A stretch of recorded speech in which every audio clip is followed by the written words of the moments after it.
안녕하십니까. 오늘 우리가 올해 치렀던 국가직 7급 문제에 대해서 우리가 정리를 좀 하도록 하겠습니다. 올해 치러진 국가직 7급 문제는 그렇게 어렵게 출제되지는 않았습니다. 여러 주제들이 또 공부 안 했던 주제들이 나오는 부분도 있긴 합니다. 근데 그런 문제들도 지문을 읽어보면 답을 너무 찾기 쉽게 만들어져 있기 때문에 결국 그렇게 어려운 문제들은 거의 없었다라고 보시면 되겠습니다. 그러면 우리가 문제를 1번부터 보겠습니다. 1번 문제를 보면 다음에 단점 혹은 한계로 인하여 정착이 어려운 예산제도는 1번 첫 번째 사업구조를 작성하기 어렵다. 결정구조가 직권화되는 문제가 있다. 그 다음에 행정부처의 직원들이 복잡한 분석 기법을 이해하기 어렵다. 여기서 가장 중요한 단어는 여기에 있죠. 결정구조가 직권화되는 거. 이게 바로 이제 계획예산제도죠. 그럼 계획예산제도는 어떻게 편성을 하냐면 계획예산제도가 우리가 PPBS라고 이야기하는데 PPBS는 제일 먼저 이 플랜이 있죠. 여기 플랜. 이 플랜을 작성하죠. 이 플랜이 바로 목표 설정입니다. 그리고 두 번째로는 프로그램을 작성해요. 프로그램, 이게 EP가 바로 프로그램입니다. 프로그램을 작성하는데 이 프로그램이 바로 저기서는 뭐라고 표현했냐면 사업 구조 작성. 프로그램을 우리나라 말로 해석해서 사업 구조 작성 이렇게 돼 있는 거예요. 그 다음 세 번째로 봐보면 거기에 이제 예산을 편성하죠. 버젯. 그래서 이걸 우리가 PPB 그 다음에 S는 시스템이니까 S. 그래서 이제 예산 편성. 이렇게 이루어져 있는데 이걸 이런 식으로 이제 간단하게 선생님이 설명을 해놨지만 정확하게는 이런 식입니다. 우리가 행정수도 이전이라는 목표를 설정했다. 행정수도 이전 이렇게 돼 있으면 이 행정수도 이전에 대한 구체적인 사업 구조가 나와요. 여기에 사업 구조해서 여기에 뭐 도시 기반 조성, 그 다음에 여기에 교통 기반 조성 이런 식으로 그 다음에 이 도시 기반 조성 내부에 또 여기에 이제 여러 가지가 있죠. 그래서 여기에 토지 수용 이게 있고 그 다음에 여기 보상 사업 이렇게 있고 그 다음에 토지 수용 사업 안에 여기에 이제 측량 사업도 있고 이런 식으로 해서 여기에 이제 예산이 편성되는 거예요. 그럼 이게 뭐냐? 이게 이제 바로 플랜이죠. 플랜. 그 다음에 여기서부터 여기까지 이 세 단계를 우리가 프로그램 작성이라 그래요. 프로그램. 문제에서는 사업구조라고 되어 있죠. 이 프로그램 작성은 크게 세 개로 나눠져 있습니다. 이게 프로그램 카테고리. 그 프로그램 카테고리 내부의 세부적인 것을 우리가 서브 프로그램 카테고리. 그 다음에 그 밑에 여기를 우리가 프로그램 엘리먼트 이렇게 해가지고 이걸 이제 우리가 사업구조 작성이라고 그럽니다. 그 다음에 이제 예산이 편성이 되는 거죠. 이런 방식인데 여기는 부처의 경계 없이 편성합니다. 부처의 경계 없이 5년 단위의 사업들을 주로 편성하니까 중장기적 사업에 대해서 예산을 편성해 놓고 그리고 이제 그걸 1년 단위로 나눠주고 그 다음에 이제 나중에 각 부서에게 나눠주고 이런 식으로 이제 이루어지는데 기본적으로 여기는 이걸 작성하기가 대단히 어려워요. 프로그램 작성이 대단히 어렵죠. 저기 보면 사업 구조를 작성하는 것이 어렵다. 그 다음에 이거는요. 대통령과 대통령 주위에 있는 막료들에 의해서 편성이 돼요. 왜냐하면 이건 부처의 경계를 다 깨버리고 국가 차원에서 수행하는 정책에 대해서 예산을 편성해 나가는 것이기 때문에 대통령과 대통령 주위의 막료들에 의해서 편성이 됩니다. 그러니까 부하 직원들의 의사가 반영될 또는 각 부처의 의사가 반영될 여지가 전혀 없습니다. 각 부처의 의사가 반영되지 않으면 우리는 직권화라고 이야기합니다. 그래서 결정구조가 직권화되어 있죠. 그 다음에 여기는 이런 걸 작성할 때 반드시 비용 편익 분석을 통해서 작성을 해요. 그러니까 이걸 작성할 때는 누가 하냐면 대통령과 여기서 전문 막료라 그랬는데 전문 막료가 어떤 사람이냐면 경제학에 대한 지식이 아주 박식한 사람들. 바로 대통령과 대통령 주위에 있는 경제학에 대한 전문 지식을 가지고 있는 관료들을 학자들을 이용해 가지고 이걸 작성이 되는 거예요. 그러니까 내부의 공무원들의 입장에서는 이런 복잡한 분석 기법을 이해하기가 대단히 어려울 수밖에 없습니다. 그래서 1번 문제는 상당히 쉽게 출제된 거예요. 여러분들이 PPBS로 공부한 사람들이면 이게 답 찾는 게 전혀 어려움이 없죠. 그래서 답은 3번 계획예산제도가 답이 됩니다. 그 다음 2번 준예산에 대한 설명으로 옳지 않은 것은 준예산은 해결연도 개시일 전까지 국회가 예산안을 의결하지 못할 때 어쩔 때 예산안이 의결이 안 되겠어요? 여당과 야당이 싸울 때 의결이 안 되는 거예요. 당장 1월 1일부터 국가는 돈을 써야 됩니다. 근데 1월 1일부터 쓰는 돈은 전부 다 뭐에 의해서 써야 되냐면 예산에 의해서 써야 돼요. 국가는 아무 이유 없이 돈을 쓰거나 이렇게 하면 안 돼. 예산에 명시되어 있는 대로만 돈을 써야 되는데 해계년도 개시일까지 그럼 뭐예요? 1월 1일까지도 예산이 의결되지 못할 때 그럴 때를 어떻게 할 것이냐와 관련해서 우리나라는 준예산을 활용하도록 돼 있어요. 그럼 이 준예산의 개념은 해계년도 개시일 전까지 국회가 예산을 의결하지 못할 때 전년도 예산에 준해서 사용한다. 이렇게 돼 있어요. 근데 전년도 예산에 준해서 사용하는 것이 모든 예산에 대해서 전년도 예산에 준해서 사용할 수 있는 것은 아닙니다. 그래서 딱 항목을 딱 제한해 놨습니다. 첫째 뭐냐면 헌법이나 법률에 의하여 설치된 시설이나 기관의 유지 관리 거기에 대해서는 전년도 예산에 준해서 사용해라. 그 다음에 이미 사업으로 승인된 사업의 계속 이건 계속비를 이야기하는데 그러니까 과거에 이미 국회에서 의결했던 계속비는 전년도에 준해서 사용하는 거고 그리고 법률상 지출 의무 법률에서 돈을 써라고 한 부분은 예산으로 의결이 안 돼 있다 하더라도 어떻게 해라 사용해라 이렇게 돼 있습니다. 그래서 지금 여기에 써져 있는 것처럼 이 적용 경비가 이렇게 돼 있죠. 헌법이나 법률에 의하여 설치된 기관이나 시설의 유지관리 법률상 지출 의무 이미 예산으로 승인된 사업의 계속 여기에 대해서는 전년도에 준해서 사용하도록 하고 있습니다. 문제가 아주 쉽게 나왔어요. 예산안이 해계년도 개시일까지 국회에서 의결되지 못한 경우에 활용된다. 그렇죠. 준예산은 국회가 의결하지 못할 때 사용하는 겁니다. 그러니까 2번은 당연히 틀렸죠. 국회 의결을 필요로 한다. 국회 의결을 필요로 한다면 이게 말이 안 되잖아요. 해계년도 개시일 전까지 국회가 의결하지 못할 때 사용한다 해놓고 국회 의결이 필요하다. 그럼 말이 안 되지. 논리상으로도. 그래서 2번이 틀린 거죠. 그 다음에 법률상 지출 의무를 이행하기 위한 경우에 집행할 수 있다. 이미 예산으로 승인된 사업의 계속으로 왜 집행할 수 있다. 한 가지가 또 뭐가 있었어요? 헌법이나 법률에 의하여 설치된 기관이나 시설의 유지관리를 위해서는 사용할 수 있다. 이렇게 세 가지를 여러분들이 알고 있어야 됩니다. 이게요 헌법에 명시되어 있어요. 워낙 중요한 것이기 때문에. 그래서 헌법조항은 여러분들이 뭐 헌법을 공부하시는 7급 공부하시는 분들이면 당연히 헌법조항은 다 암기돼 있어야 돼요. 당연히 헌법 130조밖에 안 되기 때문에. 그리고 여러분들이 9급 공부하시는 분이라 하더라도 헌법에 근거를 두고 있으면 대단히 중요한 겁니다. 가장 핵심적이고 중요한 것만 헌법에 명시되어 있는 것이니까. 그러니까 당연히 이것은 정확하게 여러분들이 암기가 필요합니다. 3번 우리나라 주민참여예산제도에 대한 설명으로 옳지 않은 것은 1번 주민이 참여할 수 있는 예산의 범위는 지방재정법에 규정되어 있다. 그런 거 없어요. 그냥 주민이 참여할 수 있도록 해야 한다라고 돼 있지 뭐 거기에 예산의 범위가 정해져 있지는 않습니다. 계속비는 참여할 수 없다. 예비비는 참여할 수 없다. 이런 것이 없다는 거예요. 그래서 이런 것은 전혀 없습니다. 그 다음에 지방자치단체장은 주민참여예산제도를 마련하여 시행해야 할 법적 의무가 있다. 그렇습니다. 이게 우리나라는 의무상으로 돼 있어요. 임의사항이 아니야. 모든 지방정부는 반드시 뭘 만들어야 돼요. 주민참여예산제도를 활용해야 됩니다. 그래서 의무사항으로 규정이 돼 있어요. 세 번째, 지방자치단체 중 최초로 주민참여예산제 조례를 제정한 곳은 강주광역시 북구이다. 예, 이것도 알아야 돼요. 우리나라가 최초로, 그러니까 이때 최초로 이때 할 때는 이게 뭐가 없었어요. 법적 근거가 없었어. 여기서 먼저 했던 거야. 그리고 나서 이제 임의상으로 규정이 됐어. 그 다음에 법을 개정해가지고 이제 뭐로 만든 거야. 이제는 모든 지방정부가 필수적으로 해야 된다라고 해서 의무사항으로 만들어 놓은 겁니다. 그래서 강주광역시 북구가 원래 유명해요.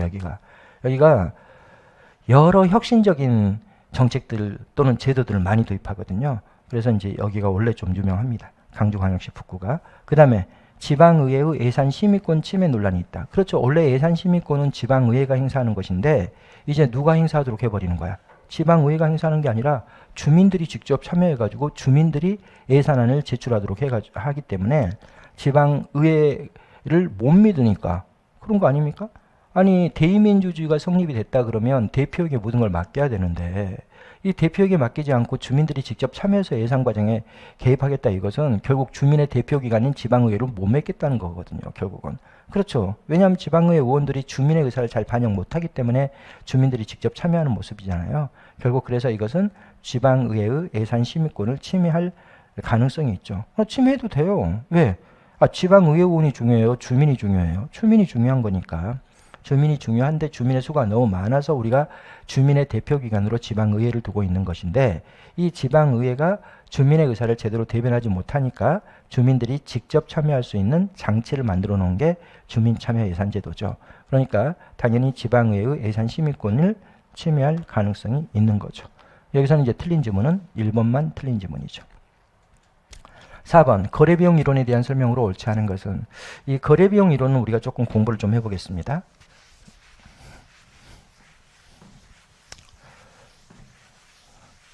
조직 간의 관계를 경제학으로 분석하는 이론이 있어요. 조직 간의 관계를 경제학으로 분석하는 이론을 우리는 조직경제학이라고 이야기를 하는 겁니다. 이 조직경제학에 들어가는 이론은 두 개가 있습니다. 하나는 주인 대리인 이론이 있어요. 또 하나는 거래비용 이론이 있어요. 그러면 여러분들이 총론에서 이런 거 주인 대리인 이론을 공부하잖아요. 주인 대리인 이론은 선생님이 뭐라고 설명을 했어요? 계약관계에 대한 이론이 바로 주인 대리인 이론이라고 그랬죠. 여러분들도 방문각과 계약관계에 있어요. 여러분들이 돈을 냈잖아요. 수강료를. 그리고 그 강문박이 약속을 했잖아요. 얼마만큼 돈을 내면 나에게 이런 서비스를 제공하겠다고 약속한 거잖아요. 그렇죠? 그러니까 돈을 낸 쪽이 항상 주인인 거고 그 돈을 받은 쪽이 항상 대리인인 거예요. 계약관계로 보면. 근데 이거를 조직으로 보면은요. 사람과 사람과의 관계로 보면 안 되겠죠. 여기서는. 조직경제학이니까. 이런 거예요. 지금 이렇게 방문각이 있습니다. 근데 여기에다가 방문각이 인쇄실을 만들려고 해. 그러면 이 인쇄실을 만들면 이건 조직 내부에 설치한 거잖아요. 인쇄실을. 근데 꼭 인쇄실을 이렇게 만들 필요는 없죠. 이렇게 안 만들고요. 그냥 인쇄실을 없애버려도 돼요. 없애버리고 어떻게 하면 돼? 여기다 맡기면 돼요. 어디에다가? 시중에 있는 인쇄소에다 맡기면 되죠. 1년 동안 계약해가지고 방문각에서 나오는 모든 인쇄 업무는 여기서 담당한다. 대신 우리가 2억 줄게.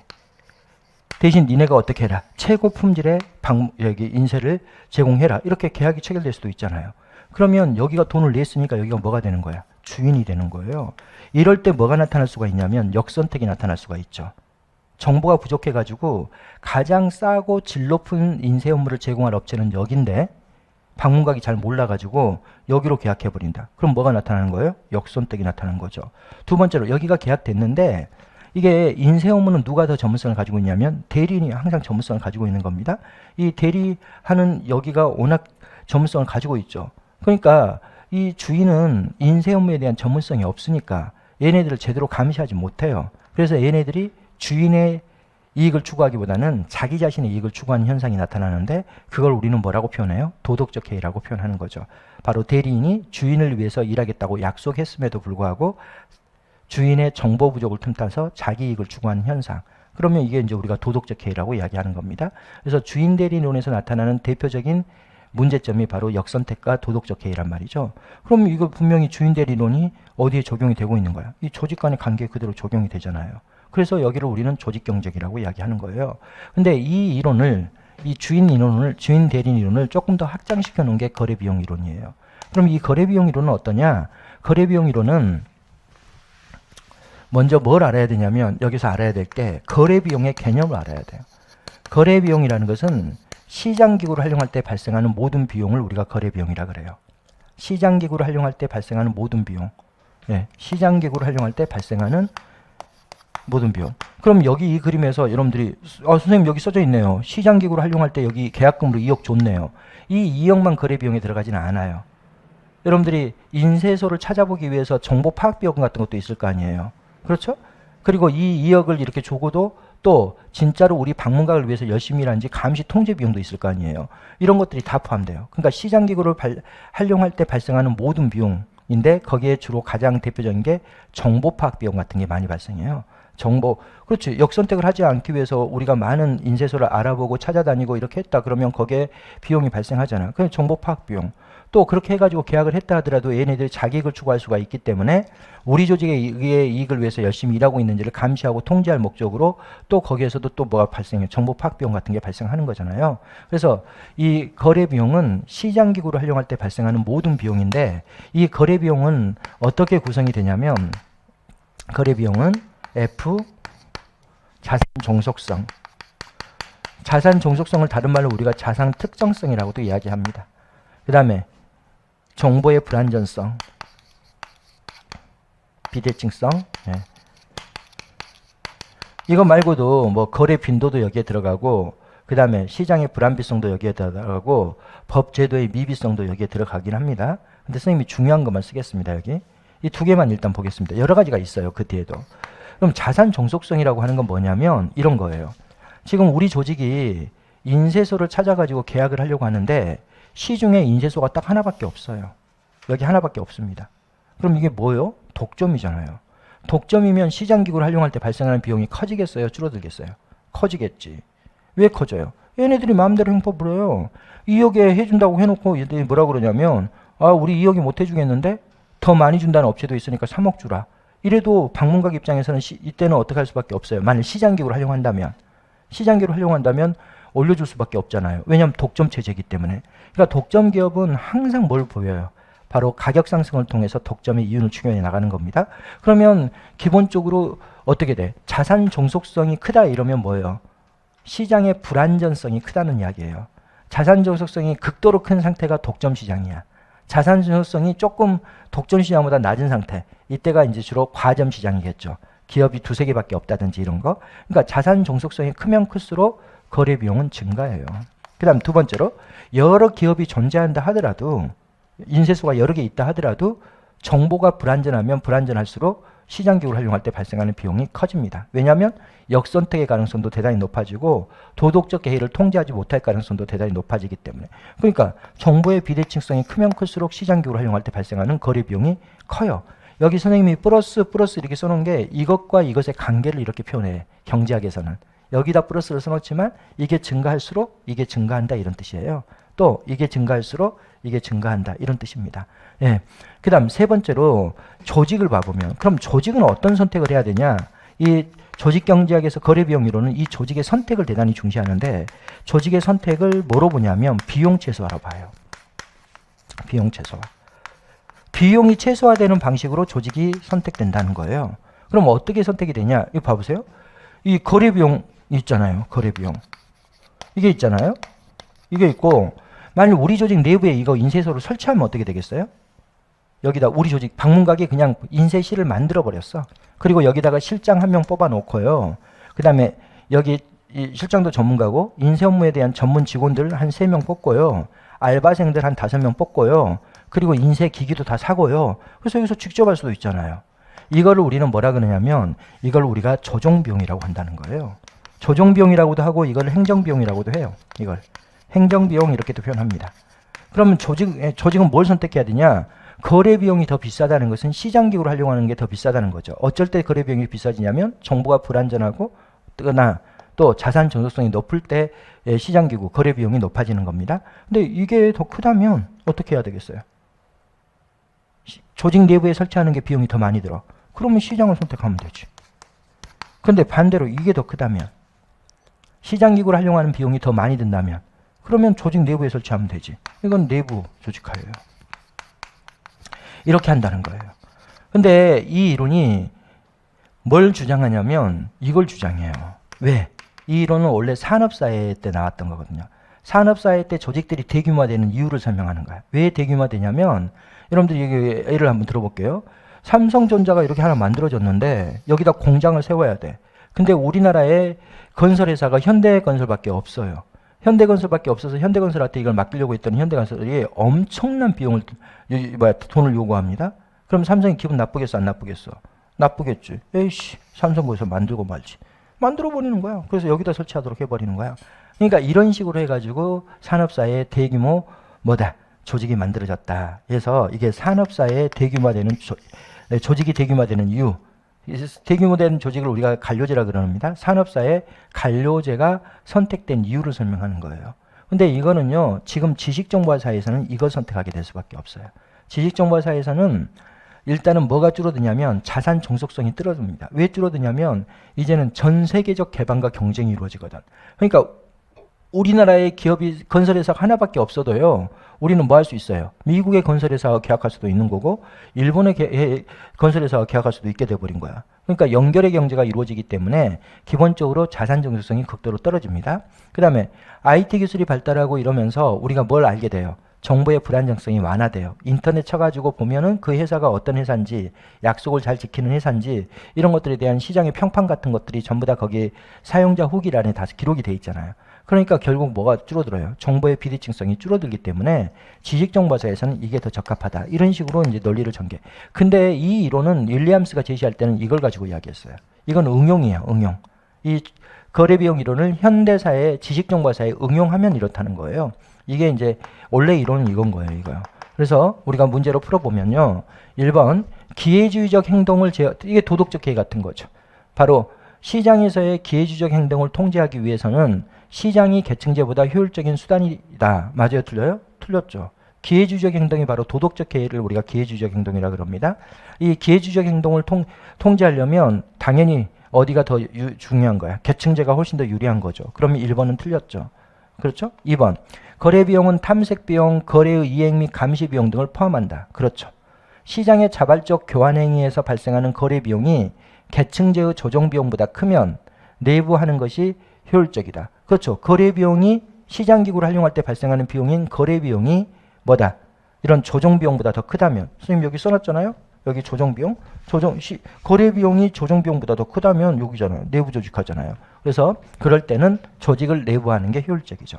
그 다음에 거래비용 이론은 조직이 생겨나고 일정한 구조를 가지는 이유를 조직경제학적으로 설명하는 접근 방법이다. 맞는 말이죠. 그럼 틀린 지분은 뭐만 틀린 거예요? 1번만 틀린 거죠. 1번만. 그래서 기회주의적 행동은 시장에서 나타나는 겁니다. 조직 내부 조직화 했을 때는 기회주의적 행동이 안 나타나요. 그래서 기회주의적 행동을 제어하는 데는 계층제가 시장보다 더 효율적인 거죠. 그럼 답은 몇 번이 되는 거예요? 1번이 답이 되는 거죠. 5번. 행정개혁에 대한 저항을 극복하는 전략 및 방법에 관한 설명으로 옳은 것은 행정개혁의 저항 극복 방안은 크게 세 가지가 있습니다. 하나는 규범적 전략이 있고 또 하나는 공리적 전략이 있고 그 다음에 또 하나는 억압적 강제적 전략이 있고 이렇죠. 규범적 전략은 가장 바람직한 전략을 규범적 전략이라 그래요. 그래서 이 규범적 전략에 들어가는 것이 주로 행정개혁을 할 때 참여를 시켜준다든지 정보 공개를 해준다든지 교육훈련 시켜준다든지 또 그 사람들에게 개혁 대상자들에게 시간적 여유를 제공한다든지 이런 것들이 규범적 전략에 들어갑니다.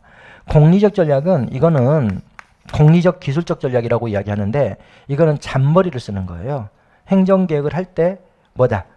바로 잔머리 쓰는 것이 이 공리적 전략입니다. 그래서 개혁 대상자들에게 보상을 준다든지 또는 일자리 약속을 해준 일자리 야 니네 혹시라도 이 개혁에 참여해가지고 일자리를 잃게 되면 다른 직장 자리 구해줄게 이렇게 일자리 약속을 한다든지 또는 시기를 조절한다든지 또는 점진적으로 추진한다든지 점진적으로 추진해야지 저항이 줄어들기 때문에 그 다음에 신축적 인사 배치가 이루어진다든지 공공성을 강조한다든지 뭐 이런 것들이 여기에 들어가요.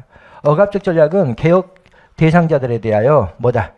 바로 공포스러운 분위기를 조성한다든지 또는 계층제적 권위를 활용해가지고 명령을 내린다든지 이런 식으로 해서 개혁이 이루어지는 겁니다. 그래서 이건 뭐 행정개혁이 시험 문제 나오면 항상 이런 게 나오기 때문에 선생님 여기다 다 정리를 해놨죠. 규범적 전략, 기술적 공리적 전략, 강제적 억압적 전략 이렇게 세 가지로 구분이 된다.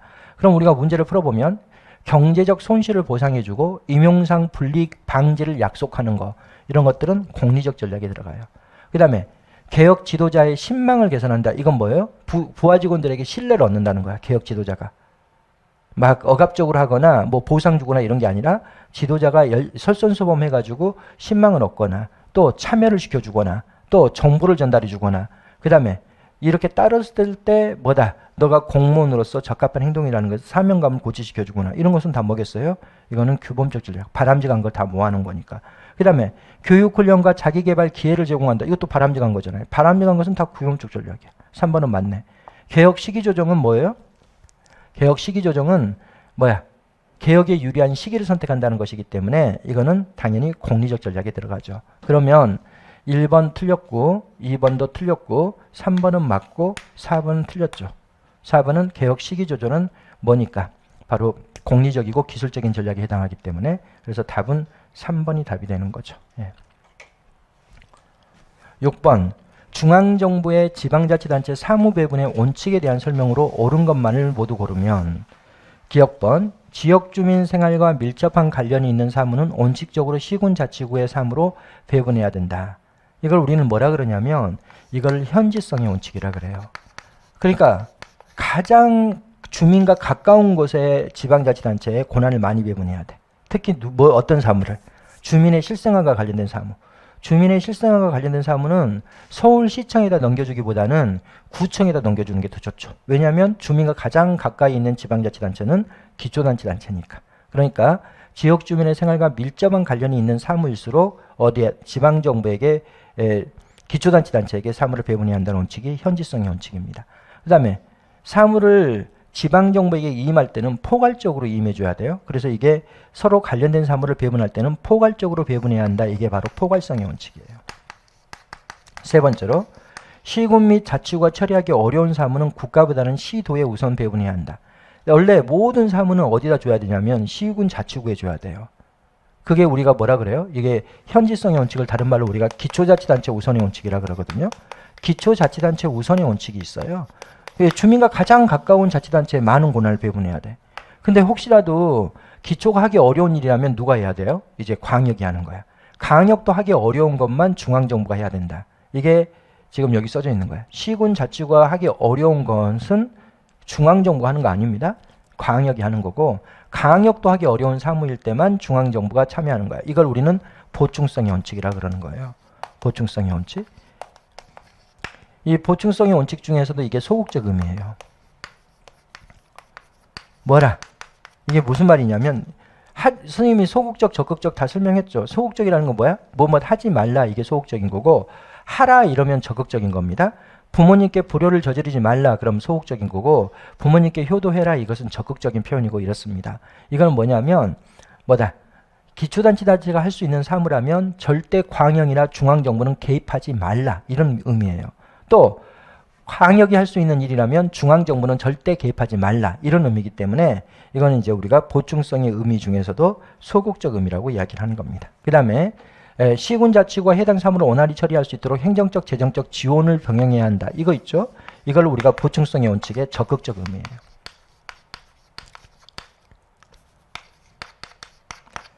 무슨 말이냐? 기초자치단체가 많은 사무를 수행할 수 있도록 중앙정부나 강역자치단체는 지원해줘야 돼요. 또 중앙정부는 또 강역자치단체가 많은 사무를 수행할 수 있도록 지원해줘야 된다. 해야 한다잖아. 해야 한다. 지원해줘야 한다. 그렇죠? 그러니까 무조건 기초가 하기 어려운 건 강역이 하고 강역이 하기 어려운 건 중앙정부가 한다. 이렇게만 알고 있으면 안 돼요. 보충성의 의미를. 보충성의 원칙을. 왜냐하면 아니 돈 한 푼도 안 주고 이거 지방정부 하라. 그럼 못할 거 아니야. 그럼 우리가 해야 되겠네. 중앙정부 거. 이렇게 할 수가 있기 때문에 기본적으로 어떻게 해야 돼? 바로 원래 보충성의 원칙 그럼 소극적 의미예요. 기초가 할 수 있는 일이라면 중앙정부나 강역은 개입해서는 아니 되고 강역이 할 수 있는 일이라면 중앙정부는 개입해서는 아니 된다. 이게 이제 보충성의 원칙의 소극적 의미인데 적극적 의미로는 되도록이면 기초정부가 많은 일을 할 수 있도록 중앙정부가 지원해줘야 한다. 이게 이제 바로 보충성의 원칙의 적극적 의미입니다. 그 다음에 주민의 편익 증진과 집행의 효과 등을 고려하여 지방자치단체 사무 간 사무가 중복되지 않도록 해야 돼요. 이걸 우리는 이중배분 금지 원칙 또는 중복배분 금지 원칙이라고 그럽니다. 이중배분 금지 원칙. 그럼 여기에 써져 있는 것은 다 사무배분의 원칙에 해당하지 어느 하나도 틀린 지문은 없습니다. 다 옳은 지문들이에요. 그래서 여러분들이 선생님이 여기 정리를 해놨잖아요. 현지성의 원칙, 보충성의 원칙, 그것도 적극적 의미, 소극적 의미로 나눠서 정리를 해놨습니다. 그 다음에 지금 시험 문제 나온 게 이거 이렇게 나온 거잖아요. 그 다음에 이제 여기 불경합이 있잖아요. 불경합이 이중배분 금지 원칙이에요. 선생님 써놨잖아요. 불경합의 원칙, 이게 이중배분 금지 원칙이라고 한다. 그 다음에 그 다음에 이제 이거 외로 이제 포괄성의 원칙이 여기에 명시가 되어 있는 겁니다. 포괄성의 원칙. 이런 게 이제 다 옳은 지문이죠. 7번 사회적 자본. 사회적 자본이 너무 쉽게 나왔어요. 선생님이 사회적 자본은 뭐라고 생각해야 돼요? 신뢰라고 생각하고 문제를 풀어야 된다고 이야기했죠. 봐보겠습니다. 사회적 자본이 증가하면 제재력이 약화되는 역기능이 있다. 맞아요? 틀려요? 틀려요. 사회적 자본은 신뢰관계고 신뢰관계에 있게 되면 어떻게 된다? 바로 사회적 제지력을 발동시켜서 상호 소망스러운 행동을 유도해 나간다라고 이야기를 했죠. 선생님이 우리 와이프하고 아주 굳건한 신뢰관계에 있다면 어떻게 할 수밖에 없다는 거야. 와이프의 그 믿음을 배신하는 행동을 안 하려고 하는 거지. 선생님이 막 바람을 핀다든지 이렇게 안 하겠죠. 와이프하고 나하고 아주 굳건한 신뢰관계가 있다면 야, 내 와이프가 나를 얼마나 믿어주는데 내가 이런 행동하면 안 되지. 이렇게 할 거고 제 와이프도 남편하고의 굳건한 신뢰관계에 있다면 야, 남편이 나를 얼마나 믿는데 내가 이런 행동하면 안 되지. 이렇게 되는 거예요. 그러니까 선생님의 예를 들보다는 여러분들도 마찬가지야. 부모님하고 여러분들 자식 간에 끈끈한 신뢰관계가 형성돼 있다면 절대 애가 삐뚤어지지 않아요. 삐뚤어지겠어요? 친구들이 막 담배 피고 있는데 야, 나도 한 대 피워볼까? 이렇게 하다가도 야, 엄마가 나를 얼마나 믿어주는데 내가 이런 행동하면 안 되지. 이런 식이 된다는 거예요. 그러니까 신뢰는 사회적 제재력, 사회적이라는 단어는 사람과의 관계에서의 제재력입니다. 사회적 제재력을 발동시켜서 뭘 한다? 상호 소망스러운 행동을 유도해 나갑니다. 그 다음에 신뢰 안에는 뭐가 들어간다 그랬어요? 신뢰 안에는 사회적 자본 안에는 신뢰도 들어가고 그 다음에 호혜성의 규범도 들어가고 그 다음에 시민 참여 네트워크도 들어간다 그랬잖아요. 뭐 타인에 대한 신뢰는 사회적 자본의 구성 요소가 아니다. 뭐 말도 안 되죠. 당연히 사회적 자본의 가장 핵심적인 요소가 신뢰예요. 그 다음에 호혜주의는 사회적 자본에 영향을 미치지 않는다. 말도 안 되죠. 호혜성의 규범이 바로 뭐예요? 호혜주의잖아요. 상대방에게 이타적인 행동을 보이는 거, 이게 호혜주의인데 사회적 자본의 구성 요소가 신뢰, 호혜성의 규범, 시민참여 네트워크인데 지금 두 개가 나와 있는 거죠. 그 다음에 사회적 자본, 믿음 관계에 있게 되면 감시 통제가 안 해요. 감시 통제를. 감시 통제를 하는 것을 여기서 뭐라고 표현해요? 거래 비용이라고 이야기하는 겁니다. 그러니까 기본적으로 서로 신뢰 관계 있고 믿음 관계 있게 되면 감시 통제 비용을 줄일 수가 있는 거죠. 그러니까 뭐다? 사회적 자본은 거래 비용을 감소시키는 순기능이 있다. 그럼 이것만 맞네. 그렇죠? 예. 그래서 4번만 옳은 지문이고 나머지는 다 틀린 지문이죠. 8번 일반적인 조직구조 설계 원리에 대한 설명으로 옳은 것만을 모두 고르면 개선은 부하에게 업무를 지시하고 참모는 정보 제공, 자료 분석, 기획 등의 전문 지식을 제공한다. 일단 개선은 뭐라 그랬어요? 정책 결정 및 집행권을 가지고 있는 존재들이고 개선은 우리나라의 조직구조로 보면 뭐예요? 장차관, 실국장, 과장, 직원 이들이 바로 개선입니다. 개선들은 실제 업무를 수행하는 자들이죠. 그래서 개선들은 그 밑에 계층제익 지수를 띄고 있어서 부하에게 지시하고 그리고 업무를 수행하고 이렇게 합니다. 막료는 여기서는 참모라고 표현되어 있는데 참모가 바로 막료죠. 막료는 두 가지죠. 뭐다? 자원을 지원해 주거나 아니면 정보를 자문을 해주는 것을 우리가 막료라 그럽니다. 그래서 정보 제공, 자료 분석, 기획 등의 전문 지식을 제공한다. 이게 막료의 역할인 거죠. 그럼 기업번은 맞는 거죠. 부문화의 원리는 부처 편성의 원리로 우리가 부문화의 원리라 그래요. 그래서 부처를 편성할 때는 같은 기능끼리 묶거나 또는 같은 고객끼리 묶거나 이런 식으로 부분해 나갑니다. 부문화의 원리는 일정한 기준에 따라 서로 기능이 같거나 유사한 업무를 조직 단위로 묶는 거. 이게 이제 바로 부처 편성을 부문화의 원리라 그럽니다. 그 다음에 통설 범위하고 계층제는 역관계를 가져요. 통설 범위가 넓다면 계층이 적은 거고 통설 범위가 좁다면 계층이 많은 겁니다. 그러니까 뭐다? 통설 범위가 넓을수록 저층 구조화 되고 통설 범위가 좁을수록 뭐가 되는 거예요? 바로 고층 구조화 됩니다. 이거는 선생님이 수업 시간에도 늘 이야기하지만 규모가 동일하다는 전제하에요. 규모가 동일.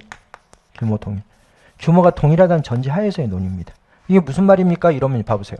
선생님이 지금 부하 직원이 20명이 있어요. 그리고 중간 관리자 아무도 없이 이 20명에게 다 명령을 내립니다. 지시하고. 그러면 어떻게 되죠? 지금 1인이 지금 몇 명을 통솔하고 있는 거야? 20명을 통솔하고 있죠. 20명을. 이럴 때는 계층이 하나, 두 개예요. 똑같은 수를 가지고 우리가 한번 해보겠습니다. 똑같은 수를 가지고 한 명이 아무리 많이 통솔한다 하더라도 10명씩만 통솔할 수 있다. 그럼 어떻게 돼요? 10명씩만, 1인이 10명씩 통솔한다면 이 조직에서 10명씩 통솔한다면 당연히 여기 20명 중에서 똘똘한 애 2명을 뽑아야죠. 뽑아서 너 9명 통솔해. 너도 9명 통솔해. 10명 미만으로 통솔해야 된다면 그리고 자기는 이렇게 통솔해야 되죠. 그렇죠? 그러니까 통솔 범위가 10명으로 줄어들게 되면 계층은 하나, 둘, 세 개가 되는 거야. 근데 통솔 범위가 만약 5명으로 줄어들면 어떻게 되겠어요? 그러면 이렇게 안 되겠죠. 5명 이내로 줄여야 된다면 이렇게. 그래서 이렇게 두고 뭐 이렇게 계층이 이렇게 되겠죠.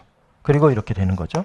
그렇죠? 예. 그러니까 기본적으로 통솔 범위만 좁히면 좁힐수록 계층은 늘어나요.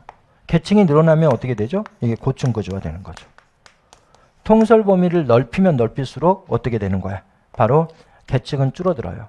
완전한 아예 통솔 범위 자체가 없는 게 이 수평 구조예요. 수평 구조에서는 결국 관리자가 전혀 없기 때문에 완전히 이제 통솔 범위가 자기가 스스로 통제해야 되는 거고, 우리가 기관장을 두고 있는 상태라면 통솔 범위가 넓으면 넓을수록 뭐가 된다? 바로 저층 구조화 되죠.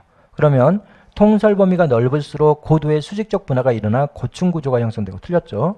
좁을수록 통설 범위가 넓을수록 이렇게 평면 구조가 됩니다. 평면 구조. 그렇죠? 네, 그래서 이건 틀린 거죠. 명령 통일의 원리는 부하가 한 사람의 상관으로부터 명령을 받게 해야 함을 의미한다. 그렇죠. 명령 통일의 원리는 모든 계층지에서 부하 직원들은 한 명의 상관만을 상대한다는 원리를 명령 통일의 원리라 그랬습니다. 그래서 선생님 수업 들으신 분들은 다 알죠. 여 사람들은 여 사람으로부터 지시를 받고 여 사람부터 지시를 받는 거 아닙니다. 계층지에서는 절대 그렇게 안 해요. 여 사람들은 무조건 여 사람에게만 명령을 받아야 돼요. 그 다음 여 사람들은 반드시 여 사람에게만 명령을 받아야 돼요. 여기 상급자, 차상급자, 요 사람이 여기에게 명령 내린다고 생각하면 안 돼요. 계층제에서는. 절대 그렇게 하면 계층 질서가 완전히 깨져버립니다. 그렇게 안 합니다. 그러니까 선생님이 뭐라 그랬어요? 모든 지시와 보고는 모든 계층을 통과해서 올라가고 내려간다. 이걸 명령 계통의 원리라 그랬잖아요. 그렇습니다. 여 사람이 보고를 여기다 하면 끈 것은 있을 수 없어요. 계층제에서는. 여 사람들은 보고를 여기다 하는 거고 여 사람들이 여기다. 그 다음에 여 사람들은 지시를 여기다 하는 거고 여 사람들이 여기다가 지시를 하는 것이지. 그러니까 결국 이 사람들은 여 사람만 섬기면 되는 거고 여 사람들은 여 사람을 섬기면 되는 거고 이런 거죠. 그래서 명령 통일의 원리는 한 사람의 상관으로부터 명령을 부하가 한 사람의 상관으로부터 명령을 받아야 함을 의미한다. 맞는 거죠. 그러면 기역번, 니은번, 리을번이 맞는 지문이죠. 그래서 답은 2번이고 9번 이 홉스테드의 문화 차원은 시험 문제 잘 안 나오는 주제죠. 원래가. 홉스테드의 논의는 시험 문제 잘 안 나옵니다. 선생님 책에는 다 있어요. 그리고 선생님도 수업 시간에 다 다룹니다. 이거 사실은. 다루는데 그러니까 선생님 심화 강의를 들었던 애들은 이제 이걸 알고 있는 거고 심화 강의를 듣지 않았던 분들은 이걸 잘 모르겠지. 문제로 막 출제하거나 이러진 잘 안 하니까. 근데 이 사람이 어떤 사람이냐. 이 홉스테드라는 사람은 문화를 여러 가지로 나눠요. 여기서 이 사람이 나누고 있는 걸 한번 봐보세요. 여기 안 나왔네. 여기 어떤 것을 나누냐면 불확실성의 해피가 큰 사회와 불확실성의 해피가 작은 사회 이렇게 나누고요. 두 번째로는 집단주의 문화를 가지고 있는 사회와 개인주의 문화를 가지고 있는 사회. 세 번째로는 권력 격차가 큰 사회와 권력 격차가 적은 사회. 네 번째로는 남성성이 강한 사회와 여성성이 강한 사회. 다섯 번째로는 현실성이 강한 사회와 미래성이 강한 사회. 이런 식으로 5가지의 문화 차원을 나누고 있습니다. 그럼 여기서 여러분들이 공부해야 될 것은 이 문제와 별개로 우리가 공부해야 될 것은 우리나라를 어떻게 인정하고 있는지를 한번 봐봅니다. 일단은 여러분들이 현재성이 강한 사회는 어떤 사회냐면 전통이 대단히 중시되는 사회를 현재성이 강한 사회라 그래요. 전통이 별로 중시되지 않는 사회. 이걸 우리는 미래성이 강한 사회라 그래요. 우리나라는 전통을 대단히 중시해요, 중시하지 않아요? 중시하죠. 뭐 제사도 지내야 되고 막 이런 거. 그러니까 우리나라가 현재성이 강한 사회예요. 그다음 두 번째로 보면 남성성이 강한 사회는 성 역할을 명확하게 구분하는 사회야. 어디 감히 여자가 무슨 대통령 한다고 덤벼들어. 이런 사회. 여자는 집에서 밥이나 짓고 빨래나 하고 이런 존재고 이렇게 남성이 해야 될 역할과 여성이 해야 될 역할을 명확하게 구분하는 사회. 지금 그런 선생님 것처럼 말하면 맞아 죽겠지. 지금 여자 어디 감히 여자가 이러면서 집에서 밥이나 하고 빨래나 해야지 사회 나와가지고 이런 활동하냐. 이렇게 하는 사회가 남성성이 강한 사회. 여성성이 강한 사회에서는 성 역할을 구분하지 않아. 그래서 대통령도 여자가 할 수 있는 거고 국무총리도 여자가 할 수 있는 거고 사람마다 다 다른 거고 자기의 재능을 살려서 다 하는 거지. 이렇게 생각하는 게 여성성이 강한 사회. 우리나라는 여전히 이래요. 남성성이 강한 사회. 성 역할이 명확하게 구분되어 있는 사회죠. 그 다음에 세 번째로 권력 격차가 큰 사회와 권력 격차가 적은 사회. 이것은 또 뭐예요? 바로 상사와 부하 간에 명령 복종 관계가 명확한 사회가 권력 격차가 큰 사회예요. 상사와 부하 간에 명령하고 지시하고 통제하고 이런 게 아니라 서로 수평적 관계에서 업무를 협의하고 이런 사회가 권력 격차가 작은 사회겠죠. 당연히 우리나라는 권력 격차가 큰 사회죠. 그 다음에 집단주의는 뭐겠어요? 사람들 간의 응집성이 강한 사회가 집단주의 사회고 각 사람들 간의 응집성이 약한 사회가 바로 개인주의 사회겠죠. 우리는 여기에 들어가요. 그 다음에 불확실성의 회피가 큰 사회, 불확실성에 대한 회피가 큰 사회는 뭘 중시하냐면 규칙과 법규를 중시합니다. 여러분들이 선생님한테 수업 들었잖아요. 불확실성에 대한 적극적 대처 방안 중에 하나가 공식성이잖아요. 딱 규칙과 법규를 만들어 놓으면 불확실성이 줄어들거든요. 불확실성의 회피가 큰 사회, 회피. 불확실성의 해피가 작은 사회. 우리는 여기에 들어가요. 그럼 이 사람이 그럼 뭘 한 거냐? 이 사람이 가장 중요한 이 사람의 문화이론의 중요성은 어디에 있냐면 이 사람은 야 여기를 가지고 있는 사회가 좋은 사회고 여기를 가지고 있는 사회가 나쁜 사회다 이렇게 안 봐요. 이 성격을 가지고 있는 사회가 장점이 있고 이 성격을 가지고 있는 사회도 장점이 있어요. 이 성격을 가지고 있는 이런 문화를 가지고 있는 사회에서도 단점이 있는 거고 이런 문화를 가지고 있는 나라에서도 단점이 있다고 봐요. 그러니까 이 사람은 뭐냐면 문화 상대론자예요. 문화 상대주의. 문화 상대주의에 입각해 있는 거고요. 그리고 이 사람은 여기 이런 문화 유형에 따른 그러니까 어떤 문화가 우월하고 어떤 문화는 나쁜 문화다 이렇게 보지 않는다는 거예요. 예. 문화에 따른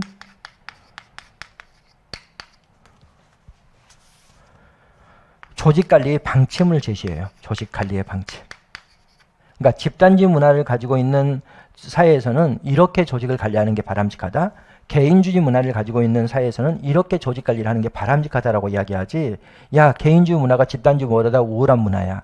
야 불확실성의 해피가 낮은 사회가 불확실성의 해피가 큰 사회보다 더 우월한 사회야. 이런 말을 안 한다는 거예요. 그래서 이건 문화에 따른 조직 관리의 방침을 제시해요. 그래서 이게 이제 의미가 있는 거예요. 근데 이제 그걸로 문제 낸 것은 아니죠. 그러면 우리가 문제를 봐보겠습니다.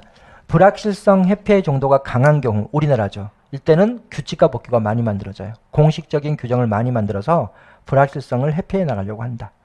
집단주의가 강한 문화는 개인주의가 강한 문화보다 상대적으로 느슨한 개인관계를 더 중요시한다. 말이 돼요? 안 돼요? 야, 여러분들 이런 거 겁먹으면 안 돼요. 봐보세요. 읽으면 답 나와버리잖아. 어떻게 개인주의 문화가 집단주의 문화가 개인주의 문화보다 더 느슨한 인간관계가 이루어지겠어요? 집단주의 문화는 더 응집성이 강한 문화인데 당연히 이거 틀렸죠. 권력거리가 큰 경우 제도나 조직 내에 내재되어 있는 상당한 권력 차이를 자연스럽게 인정한다. 바로 여기 권력 격차가 큰 사회를 가지고 문제를 내는 거죠. 맞고. 남성성이 강한 문화는 여성성이 강한 문화보다 상대적으로 남성의 역할과 여성의 역할에 대한 분명한 차이를 인정하려고 한다. 그렇다 그랬죠. 남성성이 강한 사회는 성 역할을 명확하게 구분하는 사회를 이야기한다 그랬어요. 그러면 답은 쉽죠. 근데 이거 여러분들 몰라도 풀 수 있잖아요. 그러니까 이게 어려운 문제가 아닌 거야. 7급 문제는 간혹 가다가 전혀 생뚱맞는 문제를 가끔씩 내요. 근데 그걸 겁내면 절대 안 돼. 읽어보면 답이 나오는 경우가 대단히 많습니다. 그래서 답은 뭐 워낙 쉽게 찾을 수가 있었겠죠. 2번이 답이죠. 그 다음 11번, 10번. 휘들러의 상황이론. 이건 이제 리더십 이론인데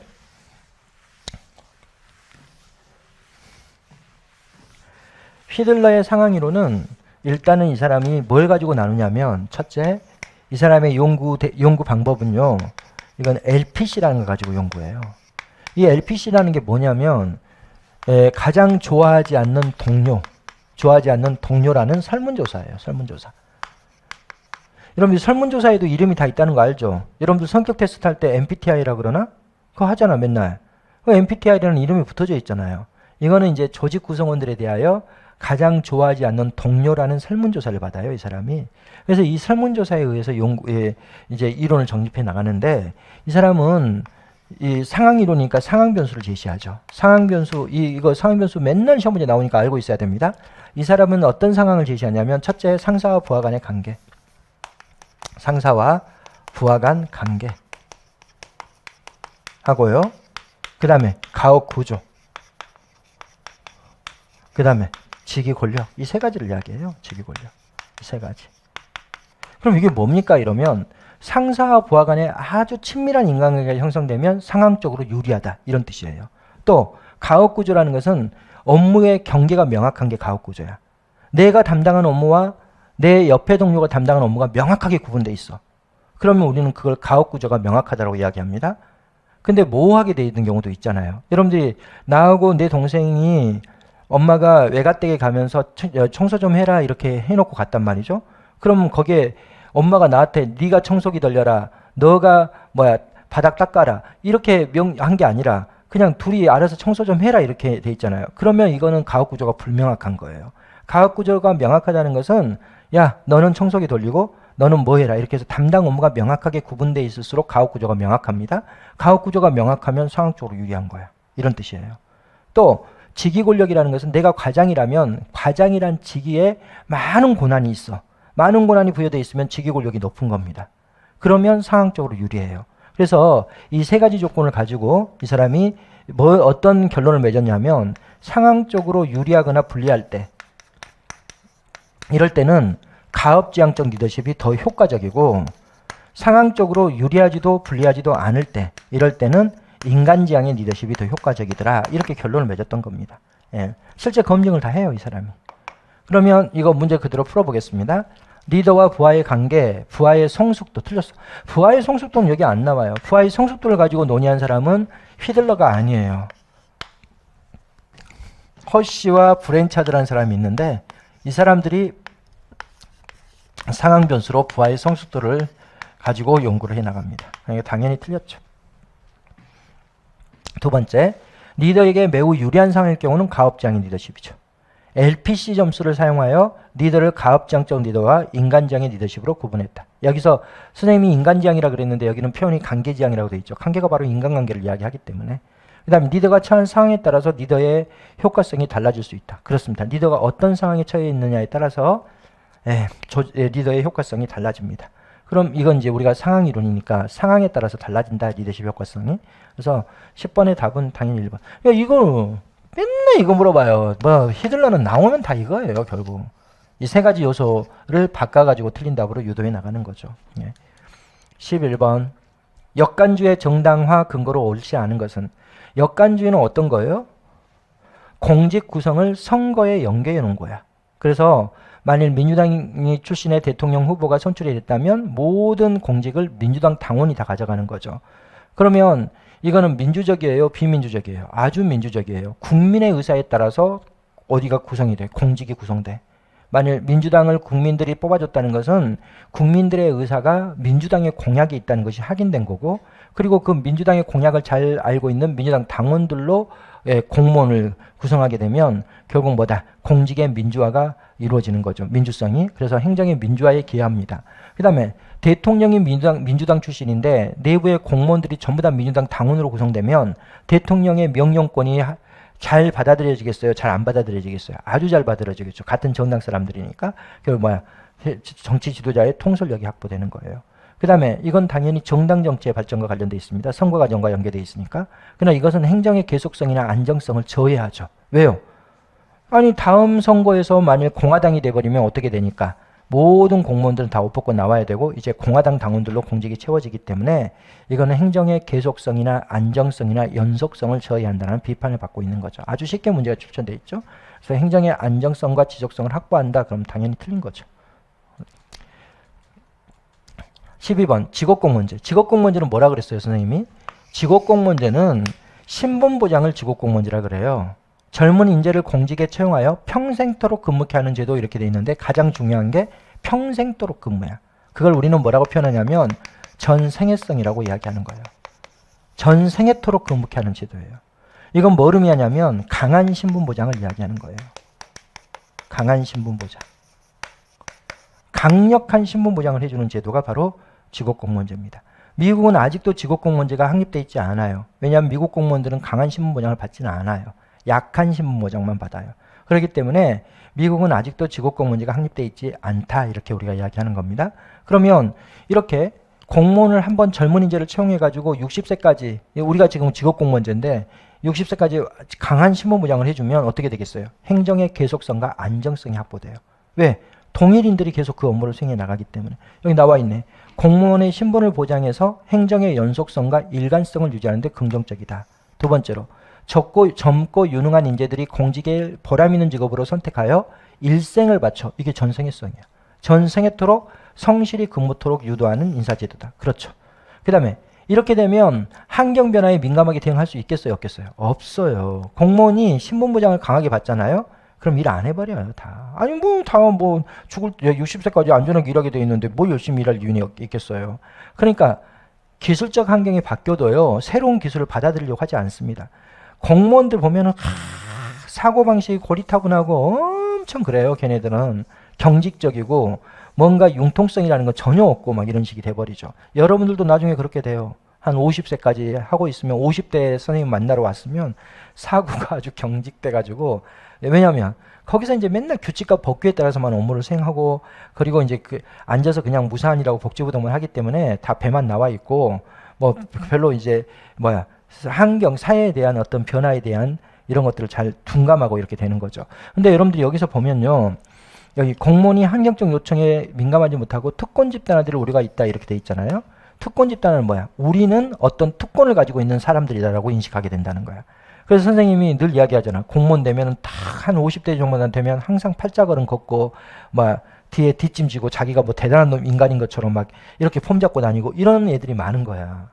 특권 집단화는 자기들만은 특별한 대접을 받는 집단으로 인식된다는 거야. 우리는 절대 안 잘려 이러면서 말할 때도 막 친구들 만날 때도 야 나는 공무원이니까 절대 안 잘려.